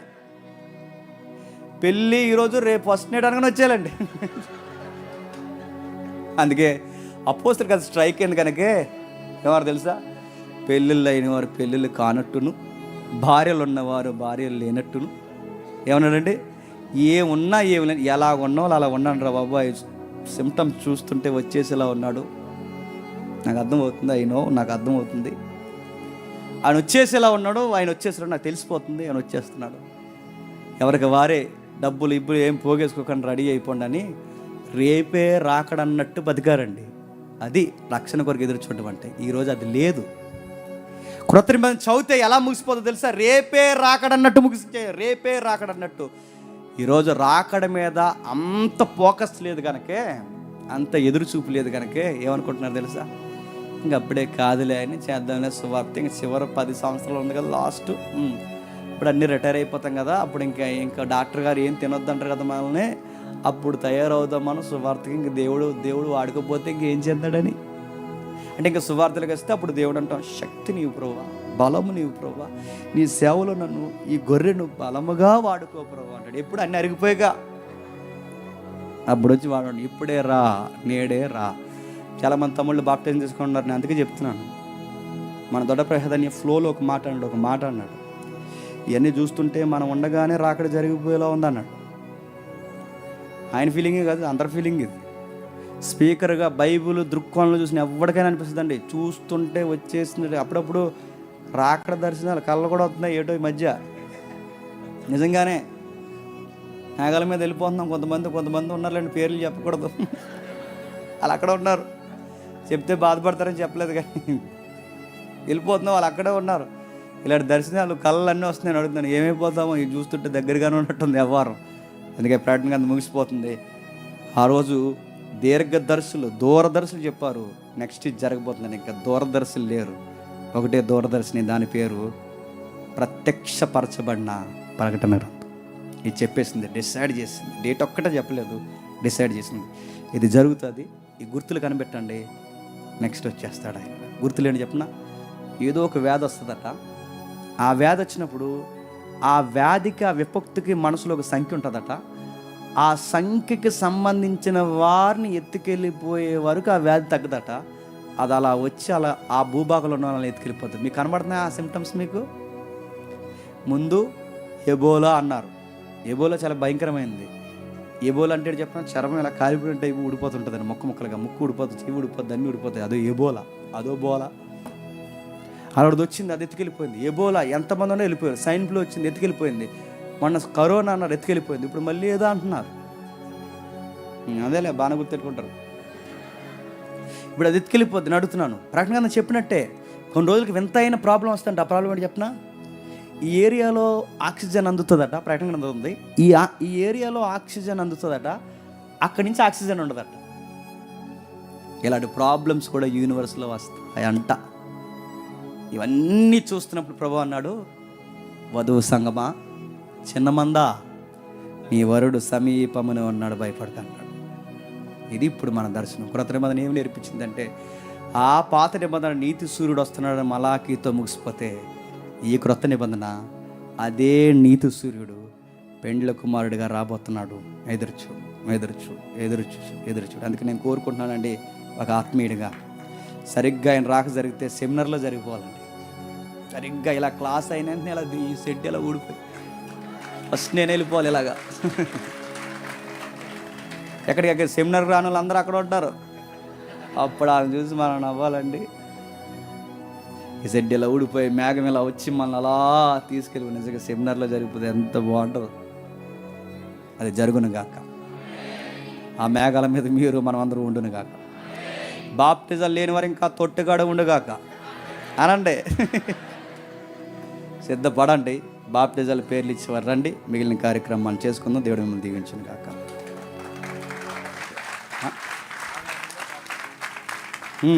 ఓ పాట చూద్దాం. ఈ పాట చూడండి. ఈ లోపల సండే స్కూల్ పిల్లలు వస్తారు. నాకు ఎంతో ఇష్టమైన పాట. ఈ పాట నేను తయారు చేసినప్పుడు చాలా ఏడ్చాను, నా వేదనలో, నా బాధల్లో. పాట తయారు చేసి వినండి. నిజంగా చాలా పీస్ఫుల్గా అయిపోతాం. మన విజన్కి సరిగ్గా ఉంటుంది. ఒకసారి వినండి. ప్రార్థన చేసుకుందాం. ప్రేమగల తండ్రి, కృపగల దేవ, విలువైన సంగతులు వినిపించారు. క్రొత్త నిబంధన అంటే ఏంటో అర్థమైంది. సేమ్ పాత నిబంధనలో ఉన్న విలువలే తండ్రి మాకు కనబడుతున్నాయి. మలాకి ముగిస్తూ ముగిస్తూ ఇదిగో నీతి సూర్యుడు రాబోతున్నాడని ముగించేసింది. ప్రకటన గ్రంథం ముగిసిపోతూ నీ వరుడు త్వరలోనే రాబోతున్నాడని ముగించేసింది. ఆయన వచ్చే సమయానికి సంతల్లోనూ, ఆయన వచ్చే సమయానికి తండ్రి సందడి గల ప్రదేశాల్లోనూ, ఆయన వచ్చే సమయానికి తండ్రి సరదా కార్యక్రమాల్లో మేము ఉండకూడదు తండ్రి. సహవాసంలోను, సువార్తలోను, సెమినార్స్లో మేము ఉండాలి దేవా. సరిగ్గా అదే టయానికి ఆయన వచ్చేస్తే తండ్రి మేము ఎంత ధన్యులమో. ఎత్తబడే వధువు సంఘము జాబితాగా తండ్రి సెమినార్ అంతా ఉంటే ఎంత ధన్యకరమైన జీవితమో. 2 నిబంధనలో నుంచి తండ్రి మీ ప్రణాళిక ఏమీ మారలేదు. సేమ్ అలాగే ఉందని మాకు అర్థమవుతుంది. సేమ్ పాత నిబంధన ఎలా ఉందో క్రొత్త నిబంధన అలాగే ఉంది తండ్రి. అదే నడిపింపు, అదే జ్ఞానము, అదే నీతిని మీరు కోరుతున్నారు దేవా. ఏం మార్చారు తండ్రి? ఏం మార్చలేదు. ఇంకా పొడిగించారు, స్థిరపరిచారు. ఇంత అర్థవంతంగా మాతో మాట్లాడేందుకు స్తుతులు దేవా. సాయంకాలం తండ్రి సజీవ సాక్ష్యాలతో ఒక నిలువెత్తు తండ్రి ఒక ప్రసంగం మేము వినబోతున్నాం తండ్రి. మా విశ్వాసం ఎంత గొప్పదో, ఎంత ఆధారాలతో ముడిపొందో సాయంత్రం వింటున్నాం దేవా. నేరుగా మా రోమాలు నిక్కబొడిసేలా తండ్రి మాతో మాట్లాడండి. మా విశ్వాసం ఎంత గొప్పదో మాతో మాట్లాడండి. ఇక్కడి నుంచి ఒక మంచి నిర్ణయం తీసుకుని బయలుదేరి వెళ్ళడానికి తండ్రి మాతో మాట్లాడండి. అందరినీ మమ్మల్ని జరగబోతున్న చిన్నపిల్లల కార్యక్రమాన్ని అన్నింటినీ మీ చేతులుగా అప్పగిస్తూ క్రీస్తు నామమున ప్రార్థన సమర్పిస్తున్నాం తండ్రి. ఆమేన్, ఆమేన్.